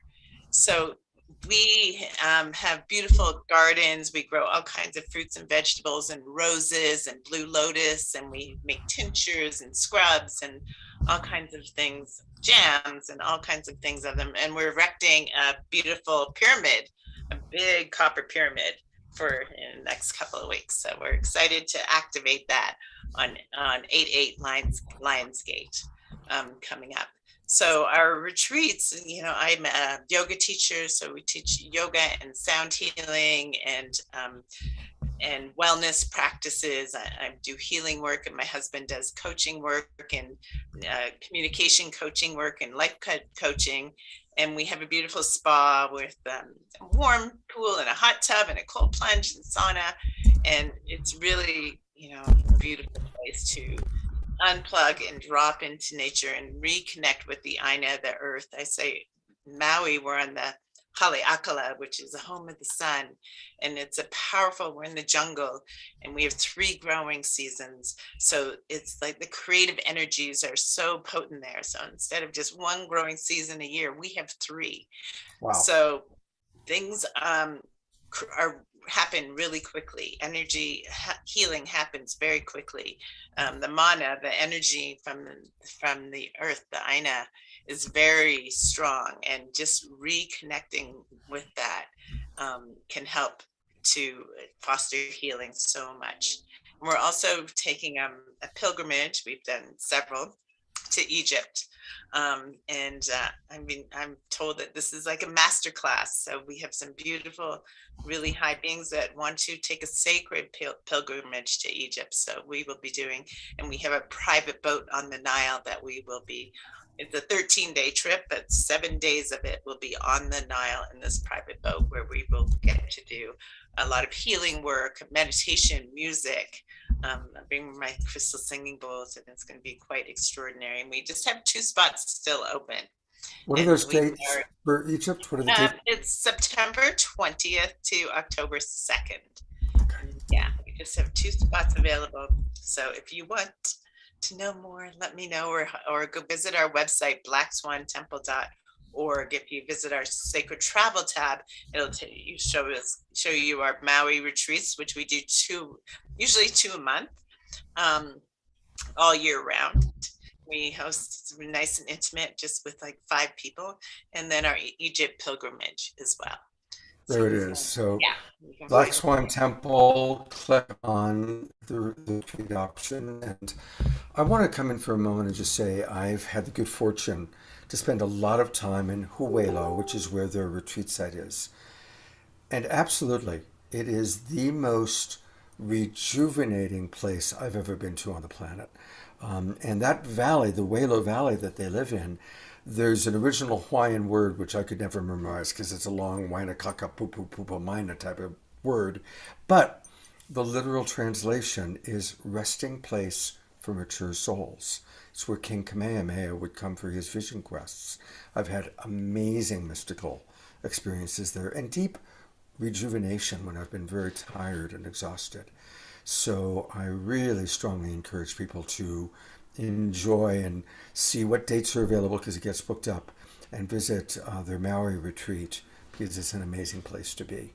And I can't wait to be there again soon. So I look forward to that, Heather. Thank you for blessing us with your presence. You're welcome to stay for the Celestine Star, celebration part. And thank you for loving my dog so well. She loves me.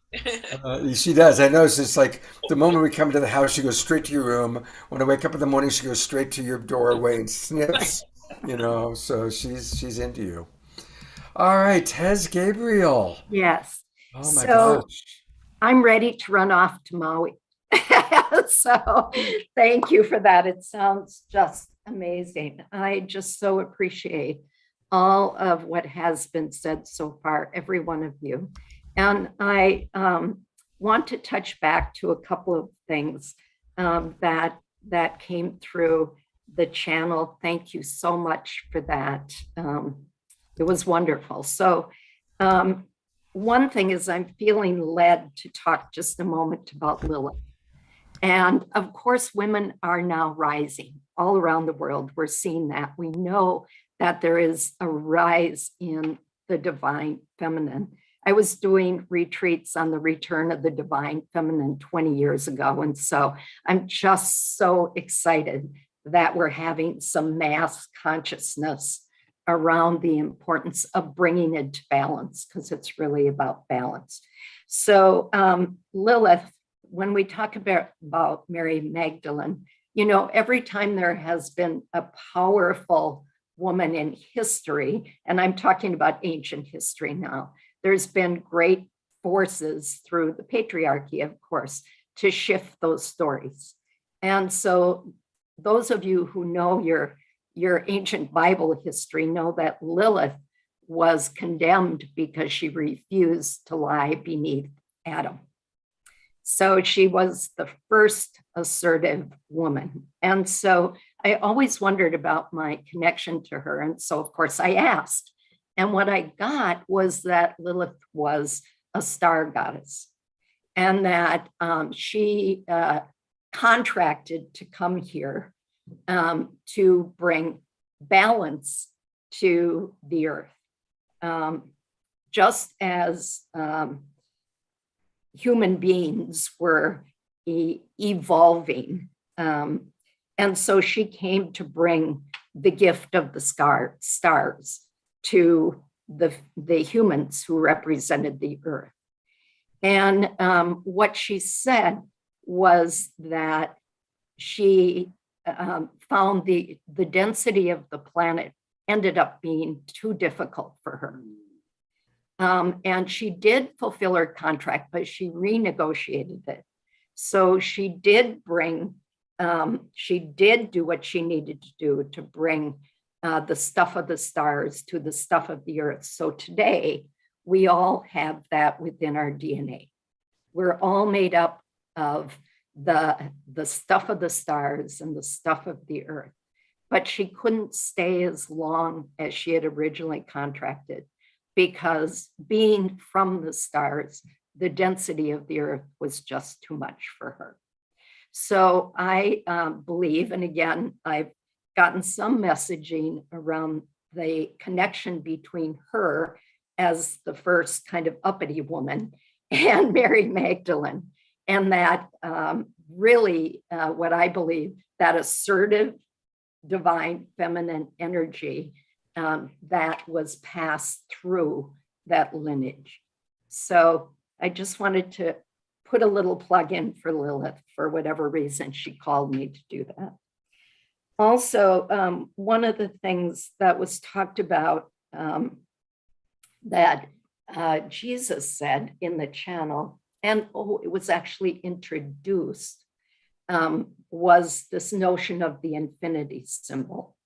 And the infinity symbol has been very significant to me in terms of what I've been receiving for the last 5 to 10 years. It gets deeper, and the symbol itself gets deeper and deeper in its meaning. And minimally, it is, as was stated, it's about the energy flow.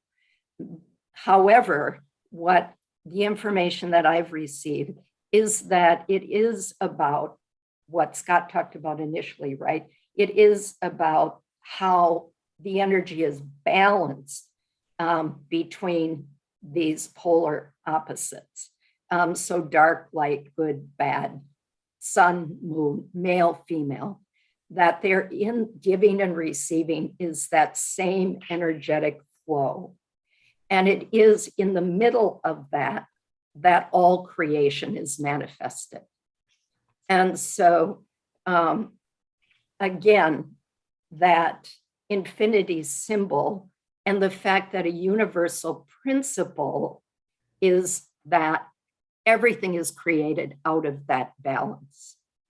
And so that's why it's so significant in these times where I think all of us would agree we're out of balance on our planet in just about every way we can think about, that we need to bring in that balance to whatever is happening. And so that is the reason that it's so important that the divine feminine is rising, because we've been out of balance. And that has created misalignment.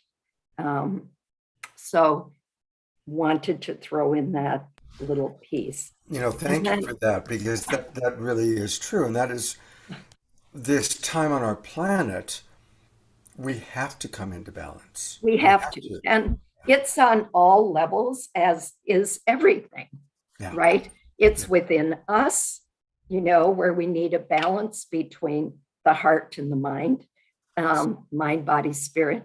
It is between what's happening in terms of our relationship to the earth, the planet, each other. And so everything needs to be brought into balance. And that's what we're about as we move forward. My work is really around co-creating the new earth. That's the latest charge I've been given. And my work is really through the field of peace building. So, and that's a good segue. I'm pulling up your website, Pathways to Peace. So we put that in the chat box, but tell us a little bit about Pathways to Peace. Well, Pathways to Peace has been around for 40 years. And we are a United Nations Peace Messenger organization. So we work with the United Nations, but we also work with civil society. And we have projects that are all about bringing peace to our planet, building a culture of peace, creating a planet that works for all. So we very much come out of the belief that there's a spiritual component to every sustainable change, and that we are all one. And when we experience and truly embrace as a people that we are all one, then that myth of separation will not only go away, but we will have created peace on our planet. Because of course, if and I shouldn't say if, I know that we are one, therefore, why would I harm my brother? Because it would harm me. Why would I hoard resources? Because it means that it would affect me. And so, once again, this unitive narrative that we're operating with today, and that's taking hold, I believe, in our mass consciousness, because it's all about consciousness, that the end result is peace. It is heaven on earth. And so that's what my work is all about. I should say that I'm an ordained minister. I have conducted sacred ceremonies that are interfaith and multicultural for about 30 years. I also own a consulting firm for 30 years, and we work with nonprofits to really help them do more and better to create positive change on the planet. So while I used to say I did my spiritual work, I did my peace work, I did my consulting work, today it's all integrated. And what it is really the work to bring forth that unity that's going to change everything and create that world that works for us all. So I'll end there. Thank you, Scott. Yes, thank you so much for blessing our world with decades of service. Thank you for blessing our awakening world in your beautiful way. And of course, thank you for coming onto our show. And I definitely hope you'll come onto a future show again with us soon. I'd love that. And thank you for how welcoming you are, Scott, and how beautiful it has been to be in the company of these other amazing people. Thank you. Oh, my pleasure. Thank you so much, Tez. Thank you. Wow. Tangela.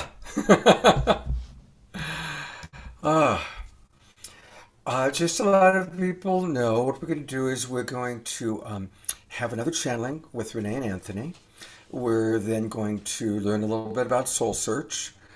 Omashar is going to play another song, and then we will conclude with just a few thoughts and memories of our beloved Celestine stars. So it's going to be, usually our show goes till 11 o'clock. It's probably going to go till about 12:30.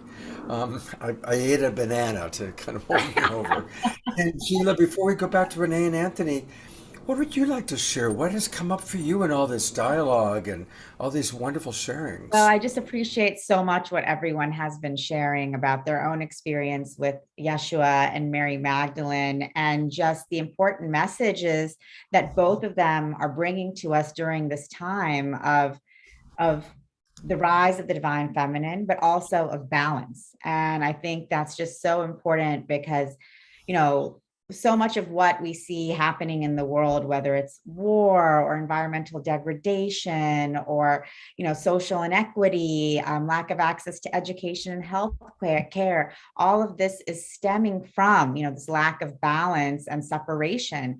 And if we're really truly to create this new earth together, it's really about coming back into balance with ourselves, with one another, and really beginning to co-create together this world of unity and this world of oneness. And so that is why I think Mary Magdalene and Yeshua are coming forth so strongly during this time. Obviously, Yeshua has a huge resonance with so many people around the world because of the Christian tradition, the Muslim tradition, and so very pervasive already within consciousness, but now coming forth with his twin flame, Mary Magdalene, as this force of divine feminine power, and showing, yes, we have this divine force of love, oneness, unity, the message of Yeshua of all times, of that divinity we all have within us, and reminding us but then having his twin flame come and say, and I am here too. I have always been here. I have always walked next to Yeshua, and I still do. I have always taught with Yeshua, and I still do. And together, it is with divine love and with divine power, we bring together that balance of oneness and unity to the world. And we have that balance within each one of us as divine feminine and divine masculine. And that's what they bring forth, both as individuals when they were here incarnated, and then now together as one again. And it's just such a beautiful message for our time. And that's why I feel that we have so many people coming through with these messages from Yeshua and Mary Magdalene, because it's so important for us to now be reconfiguring and reframing all of these stories that we have been told as part of the paradigms of our religion and our society, of separation, of masculine hierarchies. All of these are now being dissipated. And as they dissipate, we have a new consciousness emerging from which we can create together. And so I just think it's so beautiful. I love this conversation. I love what everyone has had to share. And I just love that we also got to feel that powerful transmission and energy from Yeshua and Mary Magdalene themselves. So beautiful. And we're going to have a little bit more. Yeah, exactly. So I want to acknowledge a lot of beautiful comments coming in the chat box. And Scotty Satori is with us. And Scotty is in Maui, just down the road from Heather and Donnie's temple. And so I want to acknowledge Scotty in Maui. He was with us last night and again today. All right. Well, let's go to Renee and Anthony and see what they have to say next. Welcome back, and thank you so much for your patience. Thanks for being with us and coming to us from Mount Shasta, one of the most magical places on the planet. Oh, you guys are muted. Oh. It doesn't show you as being muted, but we aren't hearing you.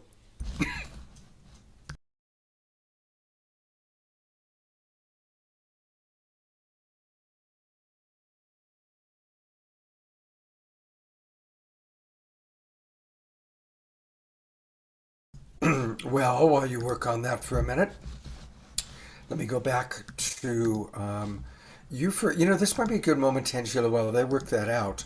I still have people know about Soul Search. And so there's a wonderful video that Tangela narrated. It's only 2 minutes long, and it gets a nice introduction. For those of you who've seen it before, you can move along to all the wonderful words and images. But for all of our new friends, it's really important for you to know about Soul Search. So let's take a look at that video. During these extraordinary times, are you seeking friends and collaborators, like-minded, brilliant, beautiful souls who want to be a part of creating the new earth? Here is the answer. Welcome to Soul Search. Soul Search is the high-frequency global online destination for spirituality and consciousness, where people from around the globe like you come together for spiritual exploration. This is a multi-dimensional community for spiritual seekers, healers, teachers, and guides for the global awakening. With Soul Search, the spiritual seeker can easily search for and connect with healing modalities, spiritual teachings, practices, and practitioners. You can explore high vibrational online and in-person spiritual events across the globe. Within the Soul Search community, you can join groups or take courses for your spiritual journey. With Soul Search, you are part of an inclusive, growing global community for consciousness. For spiritually conscious practitioners, Soul Search connects you to a global audience seeking your services. Build your credibility with a robust profile that demonstrates your expertise and experience. Post client reviews, articles, videos, photos, and audio. You can create secure and private online communities for your groups and clients. Be a part of an awakening community for spirituality where you can collaborate and connect with practitioners and seekers. Whether you are a spiritual seeker, healer, or just curious, join soulsearch.io today. Don't miss out on this opportunity to be part of our high vibrational community for the global awakening. We're excited to be connecting with your soul and radiant light. And I've pulled up the website. So this is Soul Search. And again, if you have not joined Soul Search yet, please, everybody, this is how we take the next step. This is how we communicate with each other throughout the week. This is how we find some of the amazing healers and speakers and luminaries that you're seeing on the Awakening World. This is how you can create your own events, your own community. This is the next step of our coming together. So thank you so much, Tangela, for creating that. Oh, thank you, Scott. It's so exciting. I love what you have done here. I want to just express so much appreciation for you, Scott and Deborah, for creating this global Peace Tribe community. And you're really this force of nature creating these shows, bringing everyone together to connect heart to heart and connect with these incredible spiritual luminaries. Stuff like that. People that And I think that's really what we're working to do with Soul Search, is just to continue building on that momentum and movement. We have an incredible online directory where if you're a practitioner, I invite you to join, where you can have your listing of your services and who you are. We think of it as a super high vibe Yelp or LinkedIn, where people from around the world can just go in and search for quantum healing, theta healing, past life regression, channeling, and really start accessing modalities and types of that are so important that have not been accessible for most people around the world until today. So we're really focused and committed to bringing out all of these healings, teachings, and experiences and information out into the world. And then we also have a really robust community where we invite anyone and everyone to join. You can access a lot of different spiritual events, a lot of them online. So it doesn't matter where you're located. You can join different groups, such as Psychics in Training or Starseeds and Hybrids. You can join the Global Peace Tribe group within Soul Search. And we also have different courses. So you can take courses on sacred geometry, drawing Metatron's cube, and, it's growing every day. And our goal is really to create, this global online community for spirituality, consciousness, multidimensionality, where we can continue coming together every day and continue building these heart connections. Beautiful. So much that you've created, and it's going to continue to grow, including we're going to build a whole library. We take the best of, I've done 450 online shows since the pandemic began. So we have so much amazing content, and a lot of it will be showing up on the Soul Search video library. So we're excited about that. Exactly. I think the good news is that Renee and Anthony, I think, worked out their sound issues. So I put the spotlight back on you, and if you unmute, hello, can you hear us now? Yay! Okay, sorry if we were mumbling in the background there. It's all right. Anytime we can hear your audio, we wanted that, so this is good. Well, we were doing, at the Mount Shasta Lodge this morning, and Yeshua was leading almost like just, a conversation with Mary Magdalene and Yeshua. And after about 15 minutes, all the microphones just blew out. So that happens sometimes with his energy. It's not uncommon. Well, thank you for being with us and staying with us. Our show's gone because it's such a special show. So I think Tangela and I would love to just turn it over to you to see what wants to come through next. We'll just open it wide open to what wants to come through next. Okay, wonderful. Would you like us, because, in the first part was, 99% Yeshua, Magdalene's energy just came through with one short message. Would you like us to bring the Magdalene through? I think, I think that, given, we talked about balance, Ted's talked about balance. So I think that's a wonderful idea. Okay, perfect. You're going to see that powerful Isis energy come through. So when I bring her through, and again, I use that pronoun relatively, the energy itself of Magdala and the energy of Yeshua, they are of source energy. I was reading a comment, and I just want to make a quick note to it that we must continually practice opening our hearts, no matter how painful it is, no matter what the experiences have been. We must always continue to open our hearts. And that is truly the message not just from Yeshua, but from Magdala. She has experienced pain like you have never experienced. At least I have never experienced in this lifetime, from what she has told to Renee And shown us. and shown us. So with that pain that she has experienced and what she continually shows me, we must still always be in our heart. We must always open our heart, no matter As hard as it is. no matter how hard it is. Open. Don't be afraid. Let go of all of the fear, the anger, the angst, the hatred. It's not going to serve you. Yeah. It won't. I've been there before. It does not serve me, and it does not serve any of us. Yeah. And And that's part of, one of our Yeah. challenges too, is when the Magdalene does come through, because we have a channeled book by her. And I just bring this up because we haven't really told very few people, just people in our intimate community about it. And so we are, welcoming ideas on how to publish it. We're thinking of self-publishing it versus going with a publisher. And, there's a couple of chapters in there that are hard. They may not be the Magdalene that the world wants to hear. And so we are faced with some of the messages about her life that are painful that are going to come through. There are certainly people who are going to feel that that's not the Magdalene they want. They want, maybe more, because many people idolize her. I think a lot of times people might see me and Renee and think, wow, this is amazing. And it is amazing. It's incredible. We have love in our dinner table every night. But we are two kids from upstate New York. And we've been through the ringers ourselves. And I certainly have also. And I have lost my faith many, many, many times. But there's one thing we can't do. We cannot close our hearts. And Magdala will certainly tell you that. And she has brought me up so many times. Same here. Because there are so many times I just wanted to stop this journey. I just couldn't take it anymore. And she'll say, Anthony, keep going. Do not stop.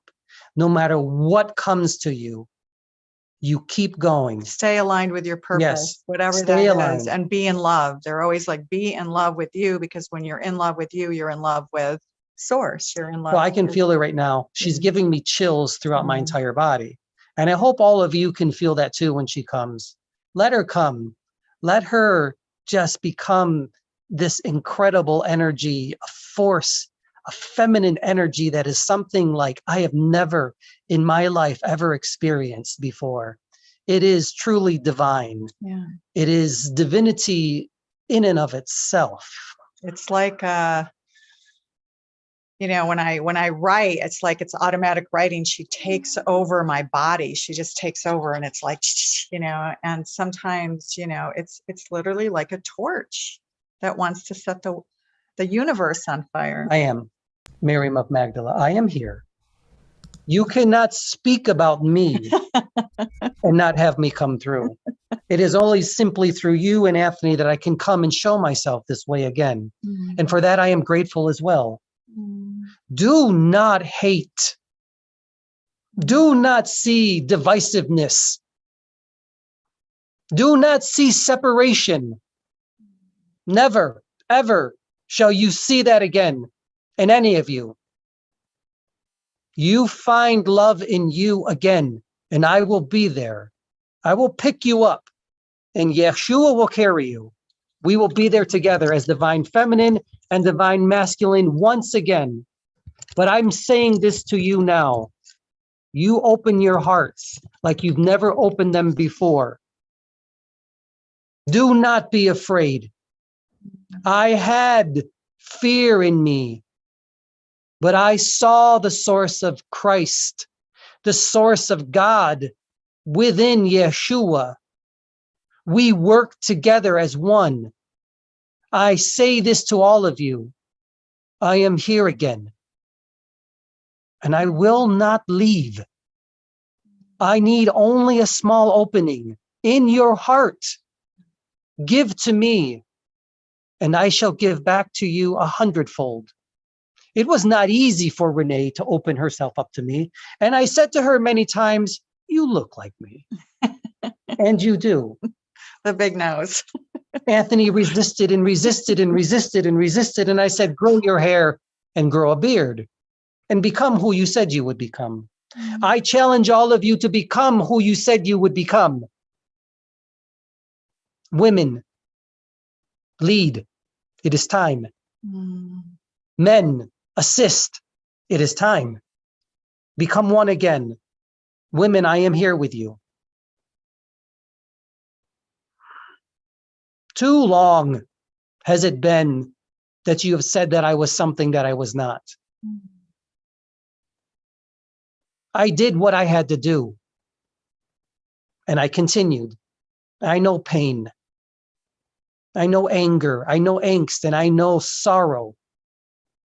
But it is not the energy that I will focus on. That is not who I am. And I come to all of you to tell you that. And I need you to give that message to all of those whom you teach and lead on this earth plane. You are the disciples, the apostles of Miriam of Magdala now. And you will give this message to them. And you will become me. And I will work with you and through you. You want to speak just briefly about, because Christy had brought up the Gospel of Mary earlier, and there's a part in Mary's Gospel that talks about the exchange between you and Yeshua. And you said, where is the secret, right? Where is the secret in that communication? And it's, you know, those of you who are familiar with it, it says therein lies the nous, right? Not to be confused with the French word nous, but nous, the Greek word. And you've explained to us it's really like the high heart chakra. Do you want to speak about that just a little bit? You speak of the Greek word nous, which is the in-between of who you are and source energy. It is that communication between God and you. But I can tell you this right now. You don't need a nous anymore. You are the direct line. You are already there. Back then, that is all we would say. We had to speak to them that way because they didn't understand the true quantum aspect of who they are in this lifetime. As Yeshua said earlier, he could not speak of subatomic particles and photons. That we were energy and we just manifest. You are energy beings. You are creatrixes, creators of your own making. So I'm challenging all of you. You are having an experience at this very moment, and I am here with you. I need you to have the best experience there is.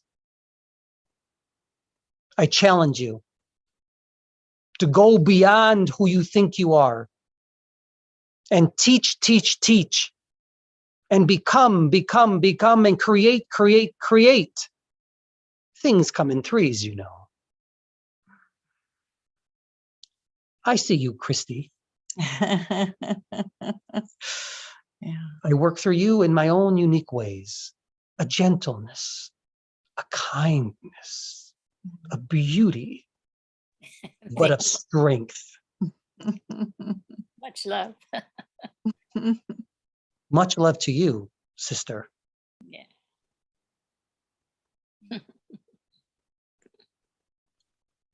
Remember, I come through you all in different ways. That's all.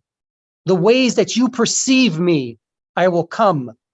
But it is always the same message. Be of courage as well. Be of strength. But above all, open your hearts. Open your hearts again and again and again and again ad infinitum.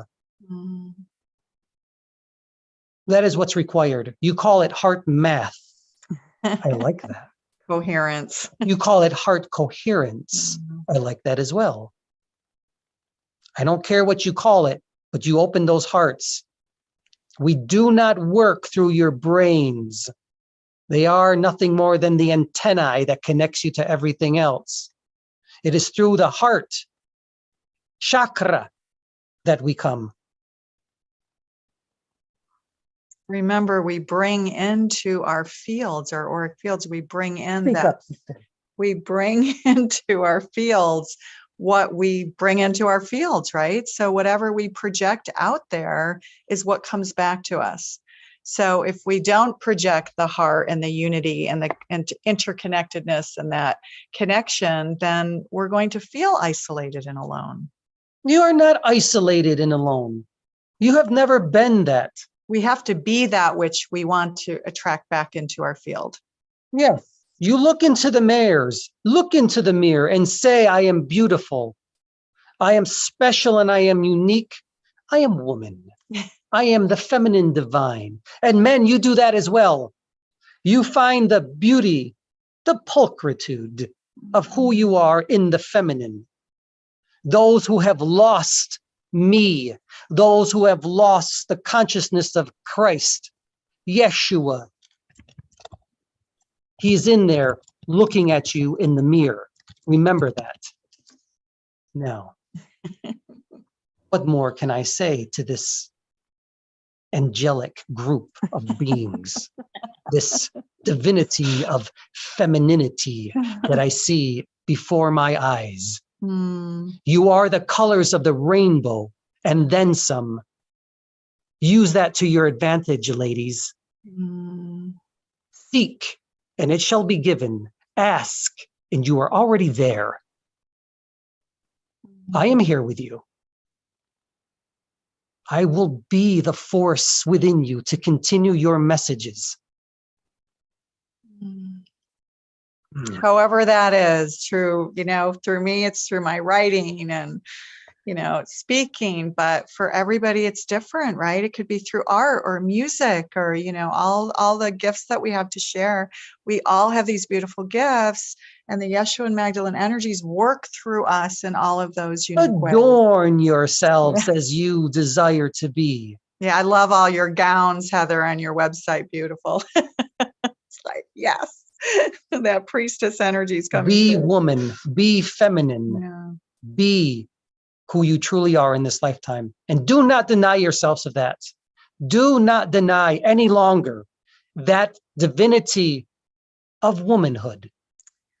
You are the bearers of life, You are the creatrixes of this earth. Now you will come into your power, true, forceful, but with an open heart and love. That is my message I give to all of you today.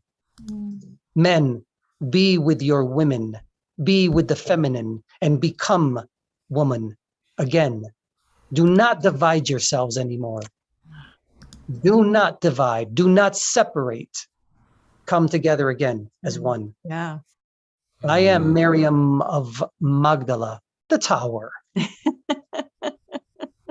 I will be straight with you all again. It is an honor and privilege for me to be here amongst all of you. Mary, you rock. You do. I love your strength. I love your affirmative. I love your passion. You have such beautiful passion, and it lights us up in wonderful ways. So thank you so much. Scott, I thank you as well. I thank you, Scott, for all that you do in this timeline. What you do here, brother, you do everywhere else. Yeah. Your love and kindness is universal in ways you do not know, but I sure you do. You're getting there now, one soul at a time. Getting little inklings. As I get closer to leaving the body, I get inklings of what else is going on in the multidimensional field. You are Yes, going on absolutely. in the multidimensional field. Yeah. And we are at a very multidimensional conference I will here. see you That's for later. sure. Thank you. Well, I want to definitely let people know how they can get much, much more of Renee, Anthony, Yeshua, Jesus, Mary, Magdalene, and others that you bring through. Again, it's always great to go through Soul Search. Soul Search is more and more of a wonderful way for us to connect to each other. And so I see that you have a lot on Soul Search. I'm bringing Tangela on, of course. Now, What is Blue Soul Earth? That's, of course, a moniker. It's a website you have. What is Blue Soul Earth?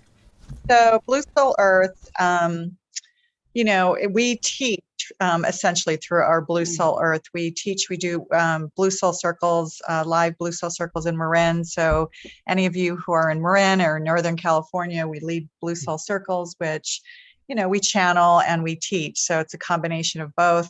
Our guides always say it's really about bringing science and spirituality together. And I think that's one of the things that make us different in our work, in addition to bringing the masculine and feminine, but to weaving both and not denying one over the other. Our guides are constantly reminding us of that, as is Yeshua. Believe it or not, in our channeled book, as crazy as it sounds, there's a whole chapter on quantum universe and paralleling, using parallel examples in this parallel quantum universe to how he healed 2,000 years ago.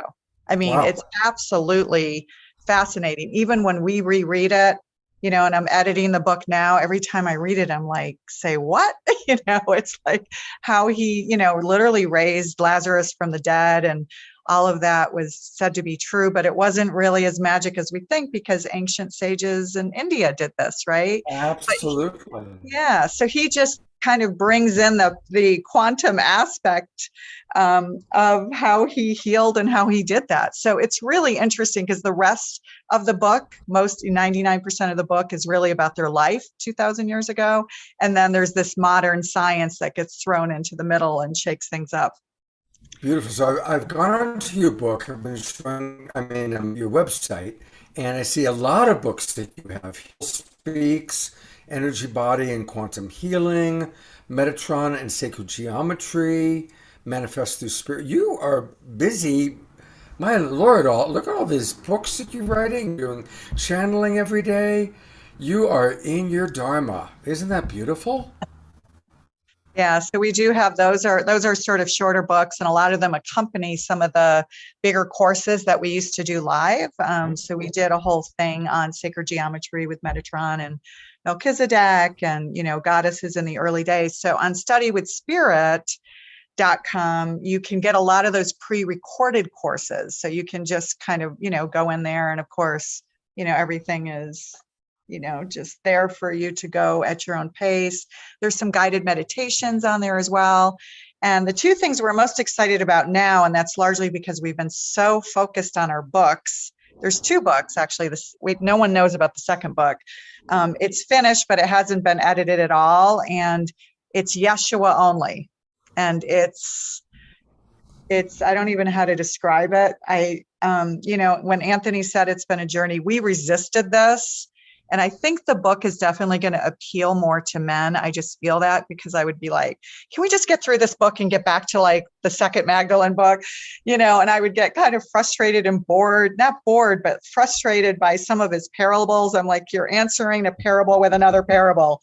And he's like, that's the way I teach. So the second book is literally like that. And I think men are really going to respond to it. But because we've been focused so much on that, we've created a membership program called Blue Soul Ignite. And that's just a way for us to commune together every month. We meet a couple of times a month. It's only like 30 something bucks a month. It's very inexpensive, because we want to bring everybody into the community and not have that as a barrier. And that's Blue Soul Ignite. You can find it on studywithspirit.com. And then for women only, because I know we're running out of time, so I'm speaking quickly. For women, you can take a breath. You can take a breath. We're all good. Blue Soul We're going to go Ignite. until whenever. So here is the Blue Soul Ignite program. Again, people go to Blue Soul Earth and then see offerings. Go to Blue Soul Ignite. And how often does your community meet and gather? A couple times a month. So actually to register, though, you want to go to studywithspirit.com. Actually, that's where you'd want to register for this. This has background information on our site, but we're adding a guided channeled meditation every month as well, led by Yeshua. And, it's just a really beautiful, great community. It's men and women. And I don't know what we're going to add. We keep adding whatever the community wants, actually. And then the other thing that we do is for women only. Sorry, guys. Sorry, our masculine brothers out there. But it's for women only, and that's Magdalen Sisters. So that is right there, the Magdalen Sisters. And it's confusing the way the platform, it's not really 23 lessons. It's just the way Think the Fit kind of does their platform. But we meet also twice a month. And we meet, so that $133 is for the whole year, actually. So it works out to be like $11 a month. And so we do one in the morning for those in Europe, Middle East, right? So they can join because we have women from other parts of the world. And then evenings for those in North America and Pacific and Australia. And so the first part is women gathering and supporting each other. That's the first part. No Anthony. And then he comes in for the second part and we have a channeled message. Mm-hmm. So that's, yeah, and you can ask questions to Magda or whatever. So our 2 membership programs is really where we're spending a lot of time. And then the last thing I'll just mention, because I already mentioned the books, is that Magdalene has insisted that we lead a retreat to the south of France next year. So we don't have any, we don't have any details on it, but she pushes us daily. Like, have you started planning my retreat yet? We're going to Egypt and we're going to go to Israel, but we're going to start in France. So I don't know. They're wanting us to start traveling and leading some sacred retreats. So we're very excited about that. That's a TBD. As that takes place, let us know. We'll promote it on Global Peace Tribe. I know I would love to go to France on a retreat like that. So that speaks to me. And I have many friends, actually. I have a very close friend who was going to be on today's show, who's in France right now. She's in Nice, and she's going to be on the show, but they're still out on the boat partying. So anyway, hello, Josie Ann. You will no doubt watch this recording, so you are being thought of.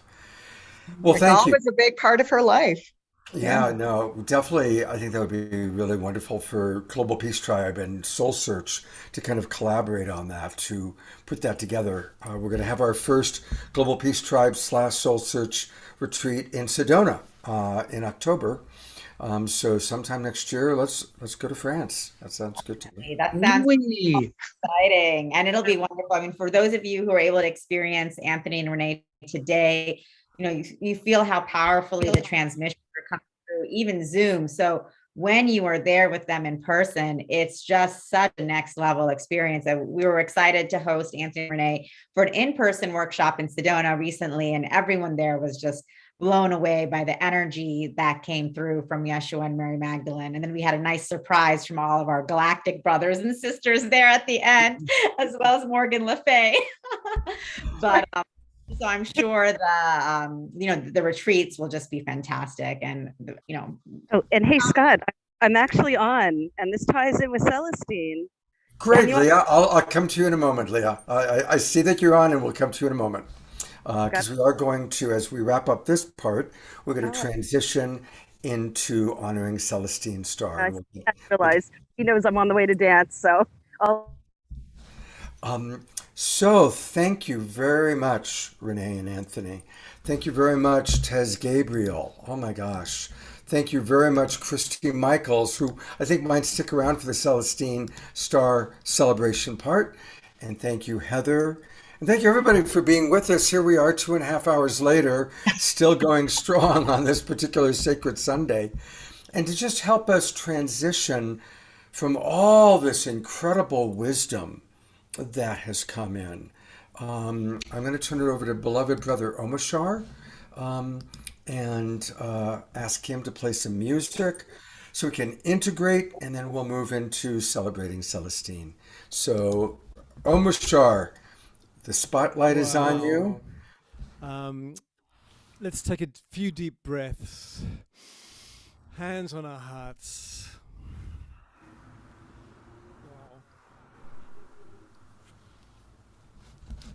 The Garden of One.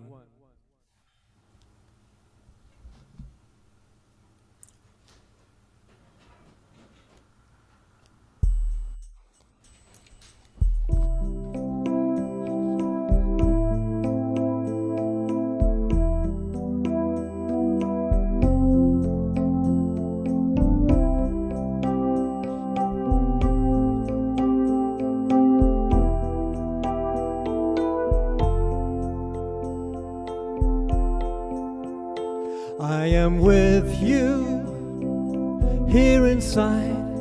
Don't worry, don't worry. And I love you more than you could know. So come along now and lay your head on my heart, on my heart, and close your eyes, dear, and rest a while in me. Keep open your heart and let in the sun, and bathe yourself in the garden of one. Know you're at home and in my embrace. Here is empty space.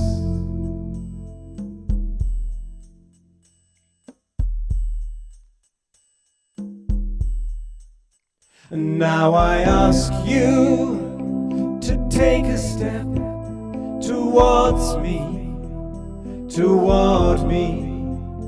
I can feel your longing to be home. So come along now and lay your head on my heart, on my heart. And close your eyes, dear, and rest a while in me. Keep open your heart and let in the sun, and bathe yourself in the garden of one. Know you're at home and in my embrace. Here is empty space. La da dum da, dum da da da, dum da da, dum da da, da da dum da, da da da da.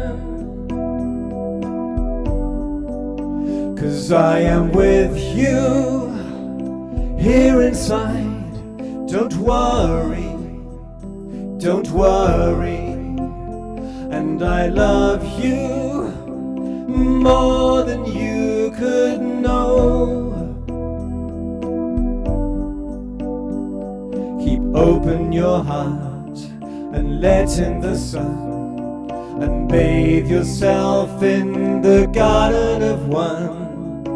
Know you're at home and in my embrace. Here is empty space. Here is empty space. Here is.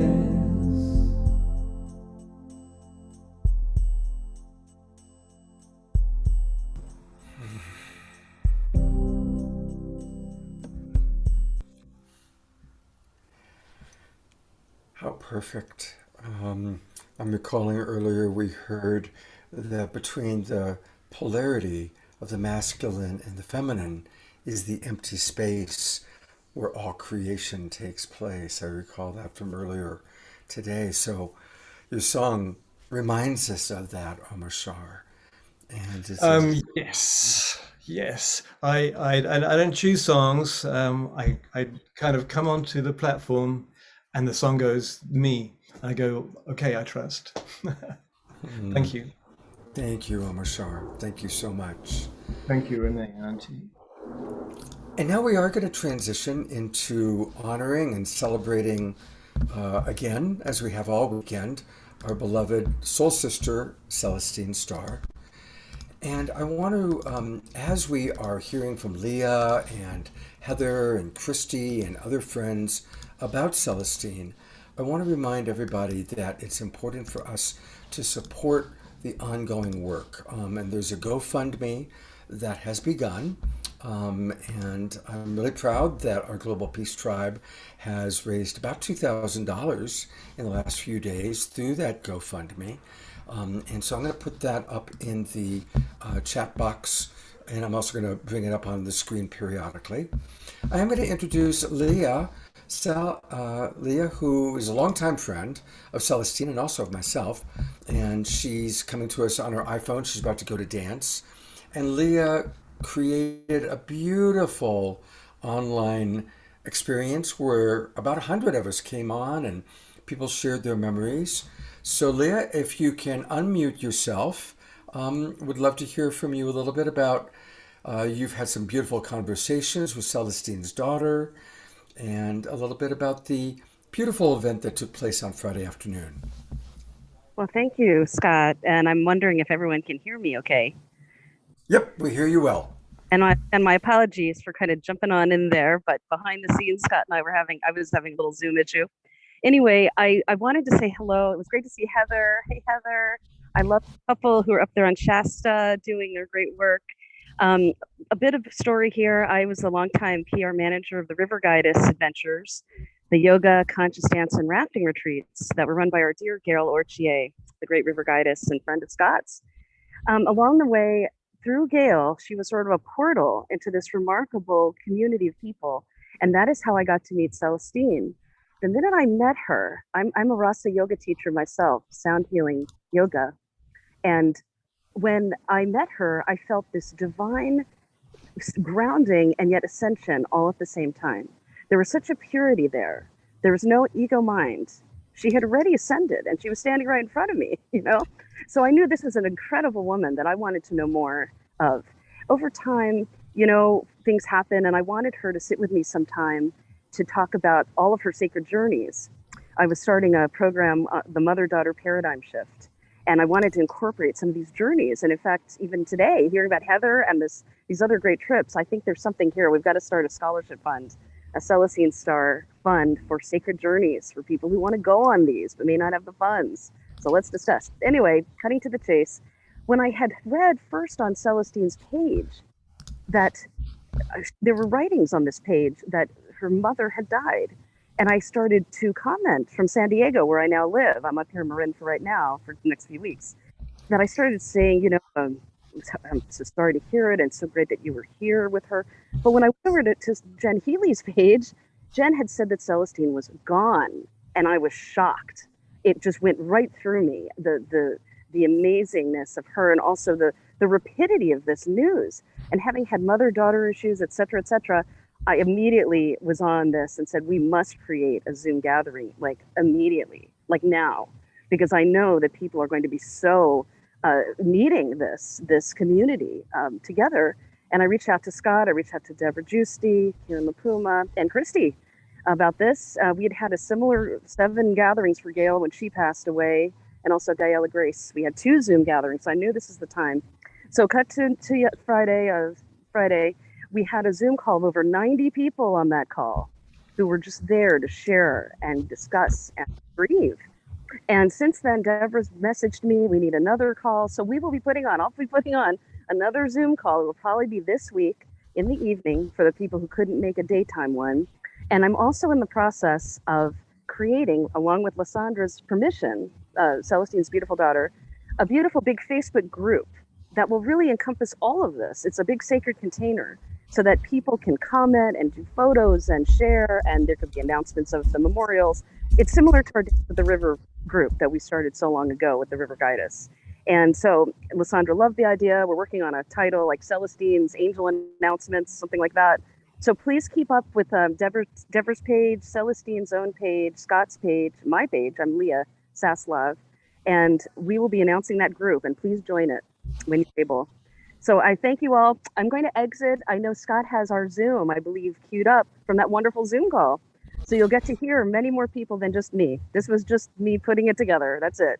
So thank you, Leah. Thank you so much, and we'll look forward to seeing you next week for the next event. I can't wait. Thank you for all you do. Thank you all. Thanks. Lots of love. So again, I want to encourage everybody, let's support this wonderful offering. We are going through her daughter to create a digital platform. And as you can see, we have had 19 people donate since last night. And I'm going to read our friends, our Global Peace Tribers who donated. I was actually the first person to donate to get this started last week. And I want to thank Karen Eisenberg. Thank you, Karen. Evelina Rose. We love Evelina. She's one of our favorite people who have been on the show. Jennifer Blum. Anonymous, thank you. Moses, I know Moses is watching right now. Thank you, Moses. Melissa, who was on the show last night. Marjorie, she's wonderful. Ayada, she always comes on Saturday nights. Jan, Iona Marshall, Ms. Atira, our good friend Mark Danisovsky. I think Mark's with us right now. Kim Newick, Victoria, and then the largest donation so far was made by my longtime friend, Heaven Hope. So thank you, everybody, for your donations. And now is the time to donate again. So I'm going to put into the chat box the link. And before we close out tonight, I'll see who has donated. And if you don't mind, I will just acknowledge you because I really appreciate that they all have as would like sometimes. And so your donations mean a lot. Whether it's $5, $50, $500, it's all appreciative, and I love to share when our Global Peace Tribe members donate. You know, the Global Peace Tribe, by the way, has raised hundreds of thousands of dollars since we began 2.5 years ago. It actually started, Deborah Giusti and I started this as a Saturday Night Live as a fundraiser.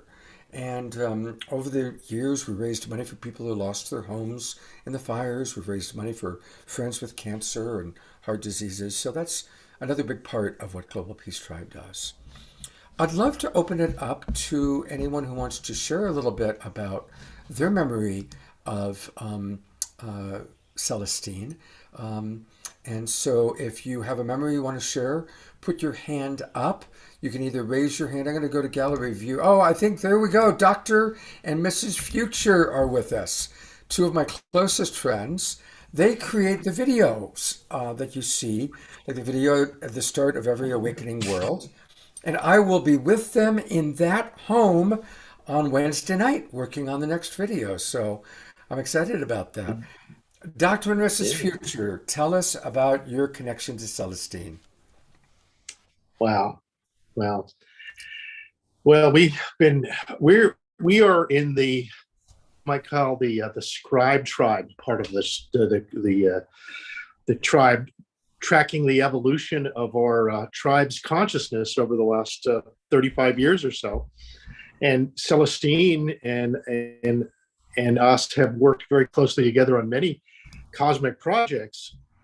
She shares with us the sensibilities that we're all divine and that we're waking up to that, and that the process of recording the waking up to the divine within us all is part of the magic, and how others begin to get that idea and spread it.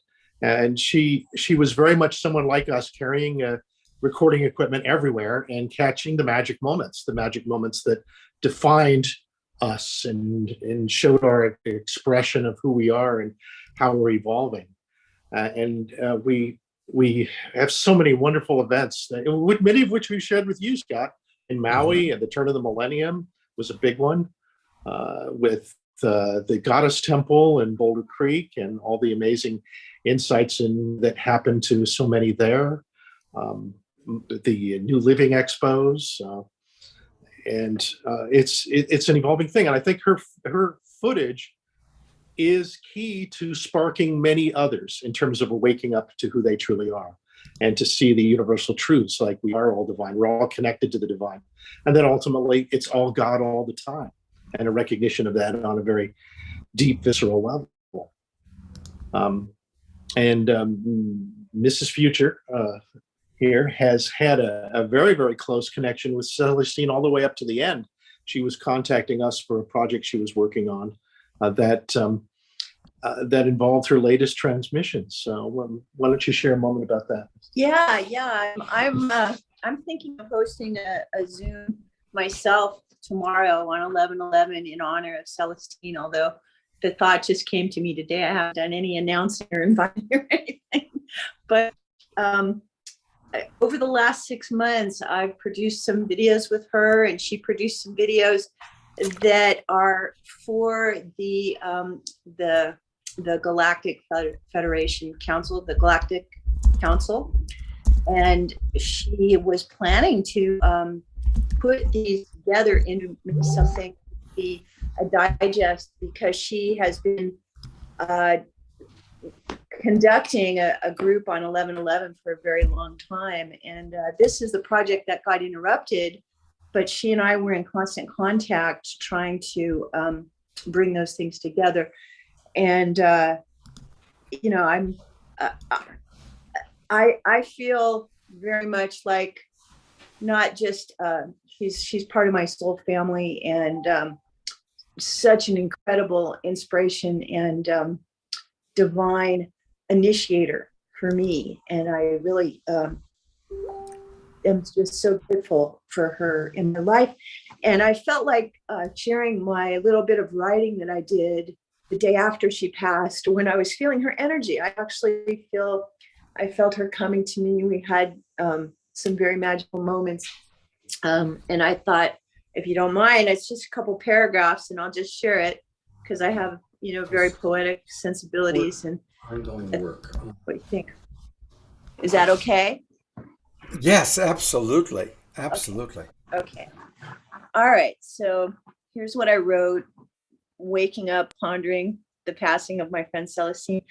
I'm in the habit now of waking at dawn and taking notes on yesterday's lingering memories.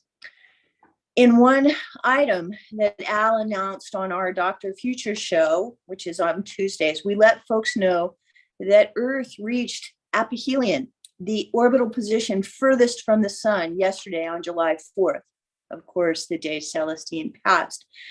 The thing I didn't know before is that the Earth moves more slowly during aphelion than during the perihelion due to the effects of gravity near the sun. In the northern hemisphere, our spring and summer last 93 days each from equinox to equinox, while in fall and winter, the seasons last 89 days. The seasons and days and minutes all speed up and slow down depending on the pull of the sun and the Earth's proximity. Naturally, Celeste would be tuning into this as she chose the day of her ascension to the next dimension.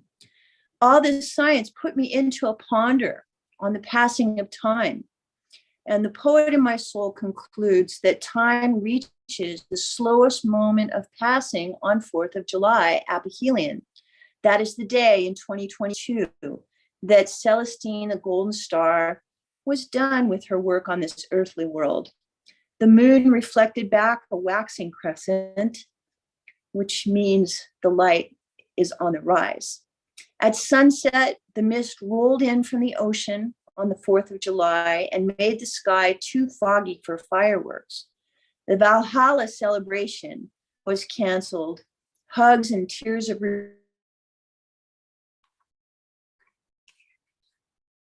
somber, sad, reflecting on the ending of things, accepting that life does not last forever and old friends will be gone. Yet the shock of losing this great light on this sad night gave rise to many affirmations that many of us remaining are continuing to rage against the dying of the light. There was rage against the claims that small ambitions were more important than holding space for our feelings of sadness. All plans were postponed, at least, if not forgotten. And we who do not go gently into that dark night went to a party instead of a funeral. However, we walked more slowly, deliberately, rediscovering the beauty of the places where the ocean meets the shore as the sun approaches the sunset on the day that my friend said, "See you later." So there you go. Oh, Sunshine, I love you so much. Thank you so much for that beautiful, beautiful, and your tears are so welcome. Your tears are really welcome. Yeah, joy and sadness. You know, the word that I mentioned this last night, the word that I find is helpful is bittersweet. It's bitter that she's left her physical body. And it's sweet that we miss her because we love her and loved her. And that Suchi died 10 and a half years ago, and it's still, I'm so grateful that I miss her as much as I do, because it's like that just shows the depth of the love. So may we always remember our love for Celestine. And of course, we know on a spiritual level that we're all connected and we'll be together again and multidimensional, and all that is great. But these human bodies that are temporary, these human bodies, we do miss each other when we leave. We do. And that's beautiful. It's beautiful. I love you, son. I can't wait to be with you in person. You and Al, look forward to seeing you on Wednesday night. Love you both so much. Thank you. Love you too. Dr. Future, thank you so much. And everybody, the Dr. and Mrs. Future show is every Tuesday afternoon. And this Tuesday, they got Bruce Lipton, one of our absolute favorite presenters, the godfather of epigenetics. One of our presenters last night was talking about how Bruce impacted her work. And I mentioned that he was going to be on Dr. Future this week. So Tuesday, 2 o'clock, Dr. Future show. Yeah, Bruce will be coming on at 2:30. Okay, but we'll be on it too, starting the show. Yeah. That's going to be wonderful. Love you guys. I'll see Love you too. on Wednesday night. All Yeah. right. Bye-bye. It's kind of fun. I'm actually traveling around. I'm with Heather and Donnie in Donnie's mother's house right now, and I'll be with Ellen and Son, and I'm going to be down in San Diego and Sedona over the next few weeks. I'm traveling, and you're going to be seeing me on the road with beautiful people like this. All right. I think Christy Michaels is got something she wants to share. Hi, Christy. Hi, dear. Sunshine, thank you so much for those beautiful, heartfelt words. And I am so moved by the tears that people share for her. And I am so filled with joy because, and I can't, it's like I had a near-death experience. And so in my near-death experience, I popped out of my body and I'm looking down at my body down at the ground, and I'm like, damn, that's my body down there. But I felt whole and complete. I felt like nothing was missing. It was just like a garment that was laying on the ground, like an old coat or something that, I could do without. But then suddenly I realized, I tried to tell my friends. They were all hovering around my body and none of them were looking up at me. So I was trying to tell my friends, I'm good. I'm okay. This is wonderful. I'm happy. and I realized I can't communicate. So that's when I decided, well, I better go back in my body to communicate with them. But Celestine, I know, because she had a near-death experience too, and she went into the Godhead. So she was 6 years old when she attempted, committed suicide, and there she's standing before the Godhead as her whole, complete, sovereign adult self, is what she told me. And so she knew the glory of what it was going to be like to go.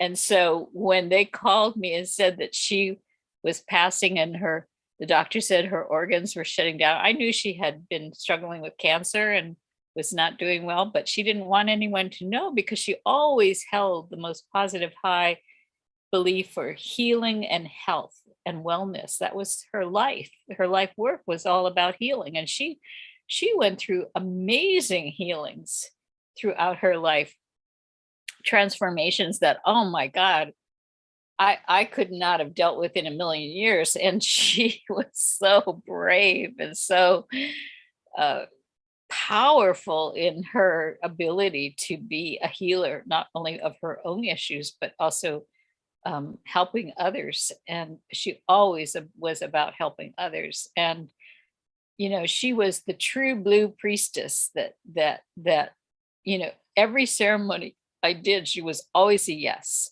And she would be the first to arrive, schlepping boxes. She'd be the last to leave and making sure everything was packed up and put away. And that was because she was so dedicated. And she understood the value of what it means when we gather in a sacred space together and share our heart. And she lived for those moments just as much as I do. That's why I keep recreating sacred ceremonies. So she and I talked the week before she went into the ER, and we planned out this whole little ceremony of what she was going to do, her ritual and everything. So of course we have to do it. It's going to be at Stafford Lake, but I do need you, the Stafford Lake Park and Recs, they want me to have a count. So I have to have everybody register. So you have to go on my website, the gospelofmarymagdalene.info. And I'll bring up one more time that here, let me spotlight us both. So here is what Christy's talking about. Again, Friday, July 22nd from noon to 4 p.m.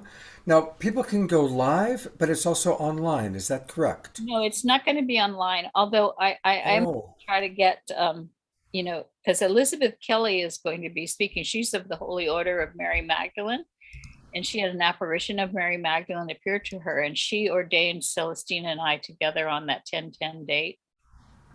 So she will be speaking, and she's another powerful Magdalene. Okay. So I'm glad to know it's a live event only. Yeah. Well, maybe we can find someone who can live stream it out, because I know that That would most be of our awesome. people, So Yeah, if anyone has that ability to do that, please let me know. But the thing is, because she and I both knew where she was going from my own near-death experience, hers was so glorious. And when they told me that her organs were shutting down, and normally it takes 2 to 3 days, and I'm going, wait a minute, this is the 4th of July. There's no way she's not going to go out on the 4th of July. Knowing Celestine, she's going to go out with a bang. She's going to be up into the sky, flying around, so she can watch the fireworks, because she's joy and life. And I had so much joy, and everybody's crying and everybody's grieving, and I'm just like over the top with joy, because she and I both know how fun it is on the other side. In fact, there was one of the near-death people wrote a book called The Fun of Dying. Yeah, absolutely. And it's really important, Christy, I appreciate that you carry that part of it. Yes. Because it is important for us to remember there's nothing tragic about her being gone, but it is hard for us human beings who miss her. And so there's room for both. Again, that bittersweet idea. Oh God, yeah, I've been crying too, because I feel the tears, and as people share, and then I remember the sweet moments that she and I had together, and so I go into the tears, but there's so much joy that she's running. Well, you carry everything with so much, you do everything, Christy, with so much love, so much joy. So I know anybody in the Bay Area, if you can make it on July 22nd, that's going to be an amazing event. And thank you, Christy, for being with us today. Thank you. Yeah. There was one more thing that I know she wanted me to tell you. I don't know. It's kind of like well, if it comes to me, I might pop back on and say it. So. Or put it in the chat box too. Either way would be great. Because we do. I need to go to the bathroom. I need to eat. So I am going to bring on Heather one more time. And Heather, bless her, has found Steen's book is still available. So Heather, you're on camera, and thank you for finding that. And I'll pull it up as you speak. Yeah, so I just wanted to share lastly about her new book, The Galactic Earth Council, which is available still. I'm just looking at it on Amazon. So I'm hoping it's available like print on demand. So it's her, legacy and part of her important teachings about how to hold a sacred space and connect with our star relatives. And I heard her talk about it on her last, she did a podcast and she was sharing about it. So I just invite, I'm going to get one, and I invite everyone to. That's another great way to support her and support her daughter by purchasing her book. Beautiful, Heather. Thank you so much. Thank you for being with us all throughout this long and incredible show. And I certainly look forward to going on a trip to you. Maybe this whole trip to France would be fun to coordinate, because you and Donnie lead trips. You of course, have the big one coming up to Egypt in September. So let's all start coordinating some trips together to sacred places. I think that'd be really, really wonderful. And thank you. And I will see you in person in a few minutes. No doubt in the kitchen. Okay, see you in a bit. Hey, I wanted to share, we're going to conclude with an Omushar song, which is awesome. And thank you to Omushar staying up so late. But I wanted to share one other thing. One of our Global Peace Tribe members named Andrea Lieberstein sent me photos. She and her husband David created this altar in memory of Celestine. So I just wanted to show those pictures. The banner says, "Glory to the light of the radiant one, Celestine Star." And that's something that Celestine used to, that was almost like her moniker. If I'm Love Coach Scott Katamas, she would always say, "Glory to the light to the radiant one," is how she would kind of greet people or open and close her ceremonies.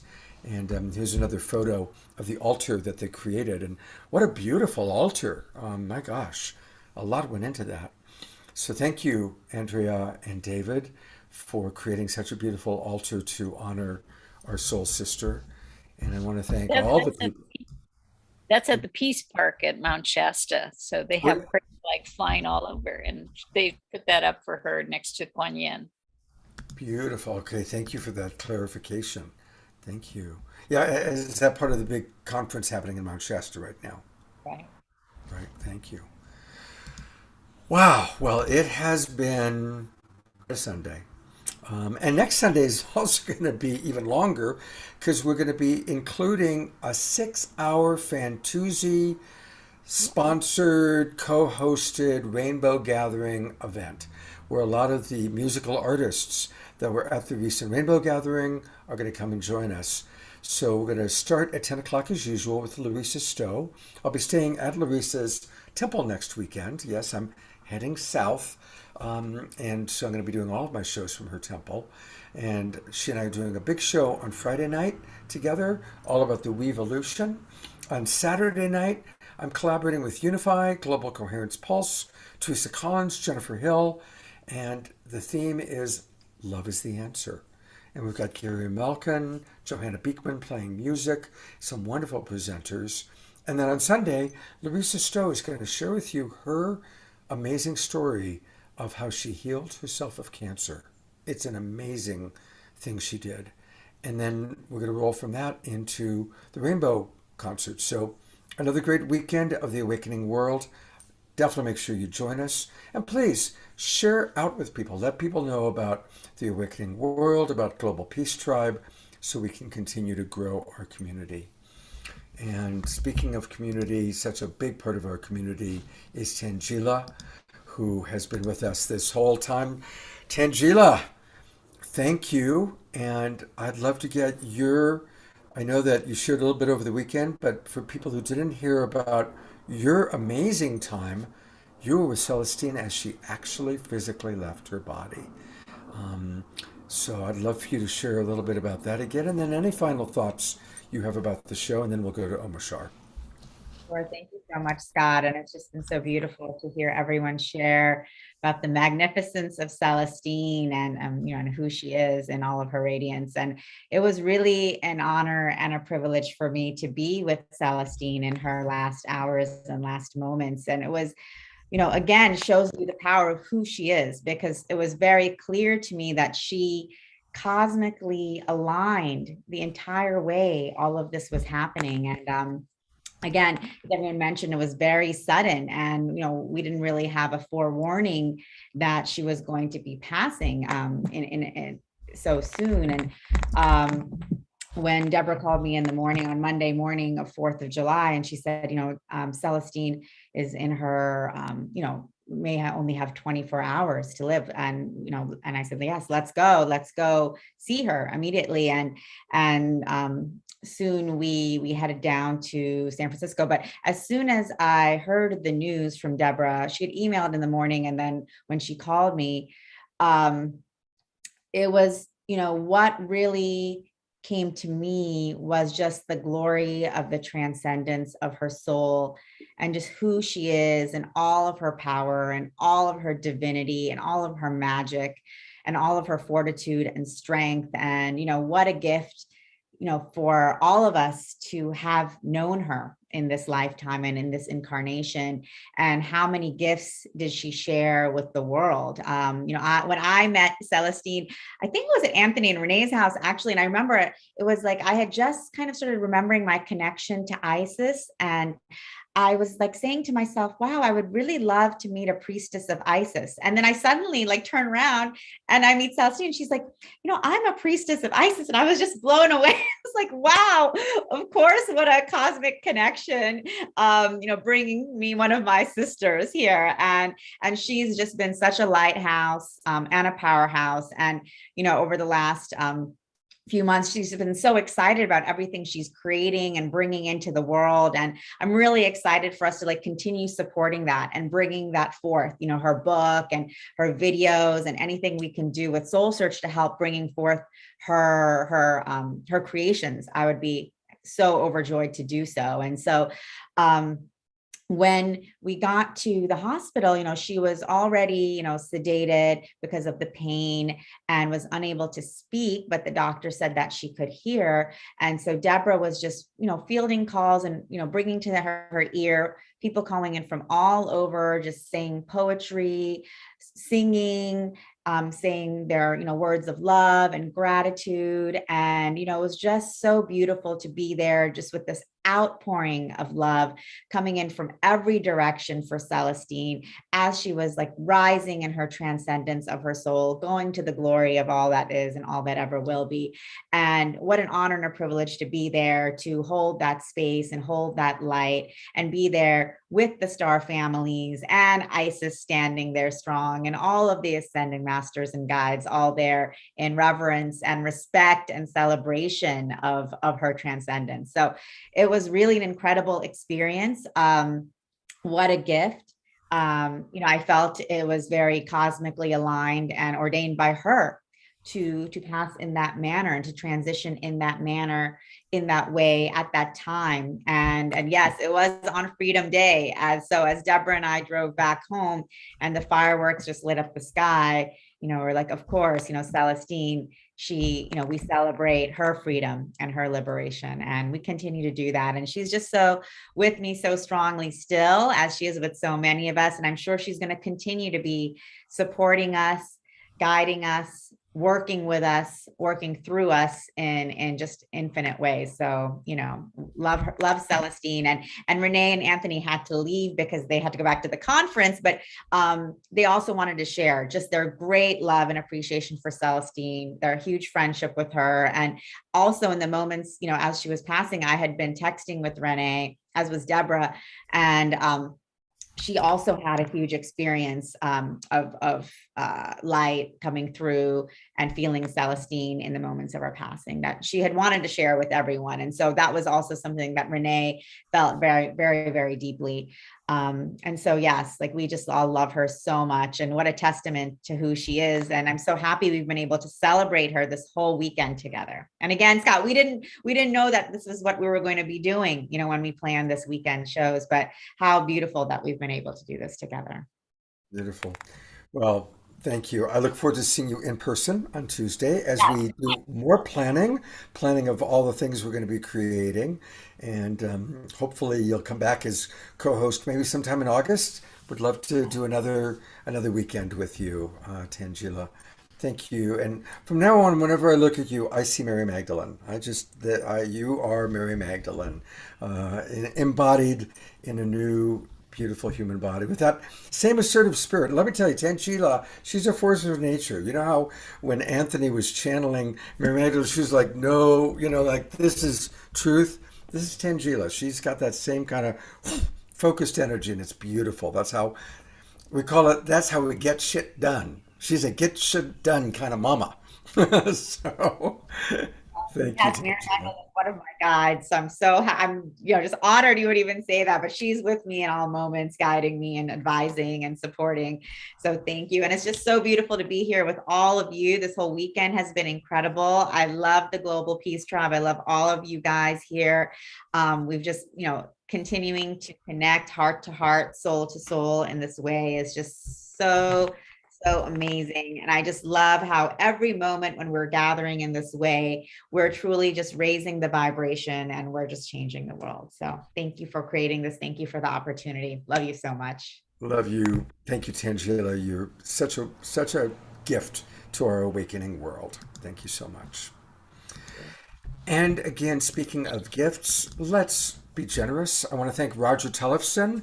I see that Roger just donated $100. Thank you, Roger.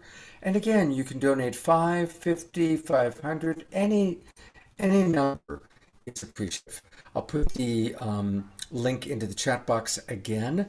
And please do, it's so important for us we only need to raise, we're halfway there. We just need to raise another $2,500 so that this digital platform can be created by Celestine's daughter. So please, please, please donate.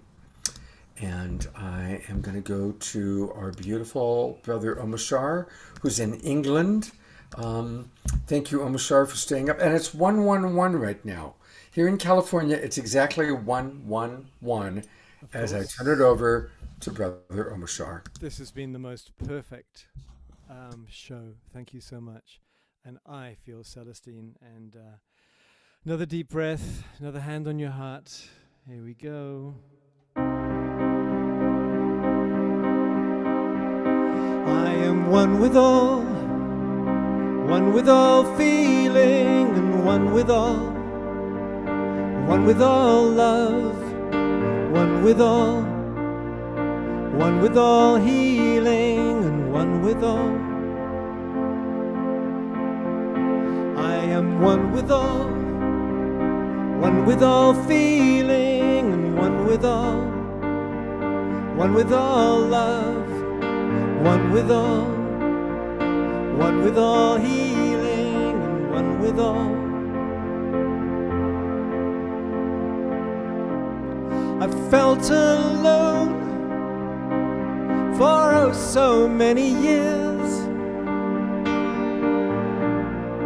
held my head high to hide the pain. Nowhere to turn, so to myself again I tune my heart to the mother. I am one with all feeling, and one with all love, one with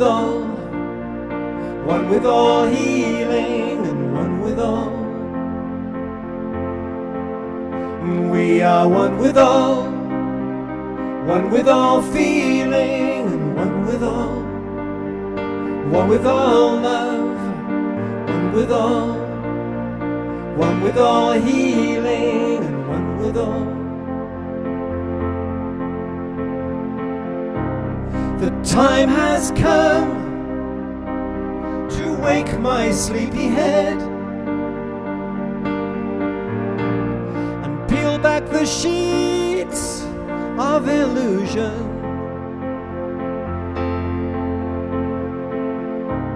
The time has come to lift my voice once more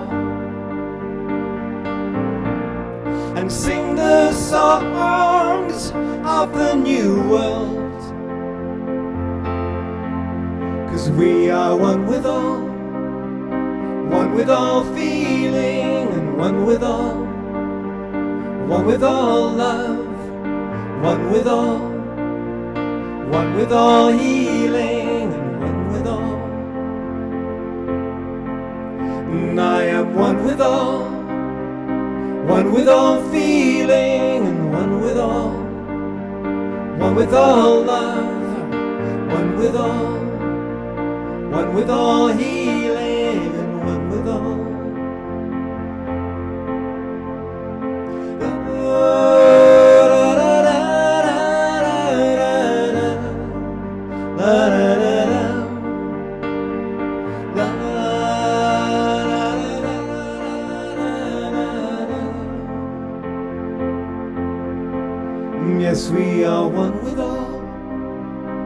one with all feeling and one with all love, one with all healing and one with all.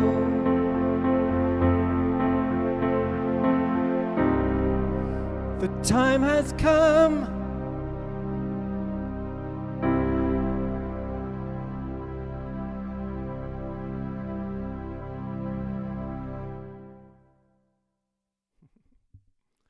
Love you all.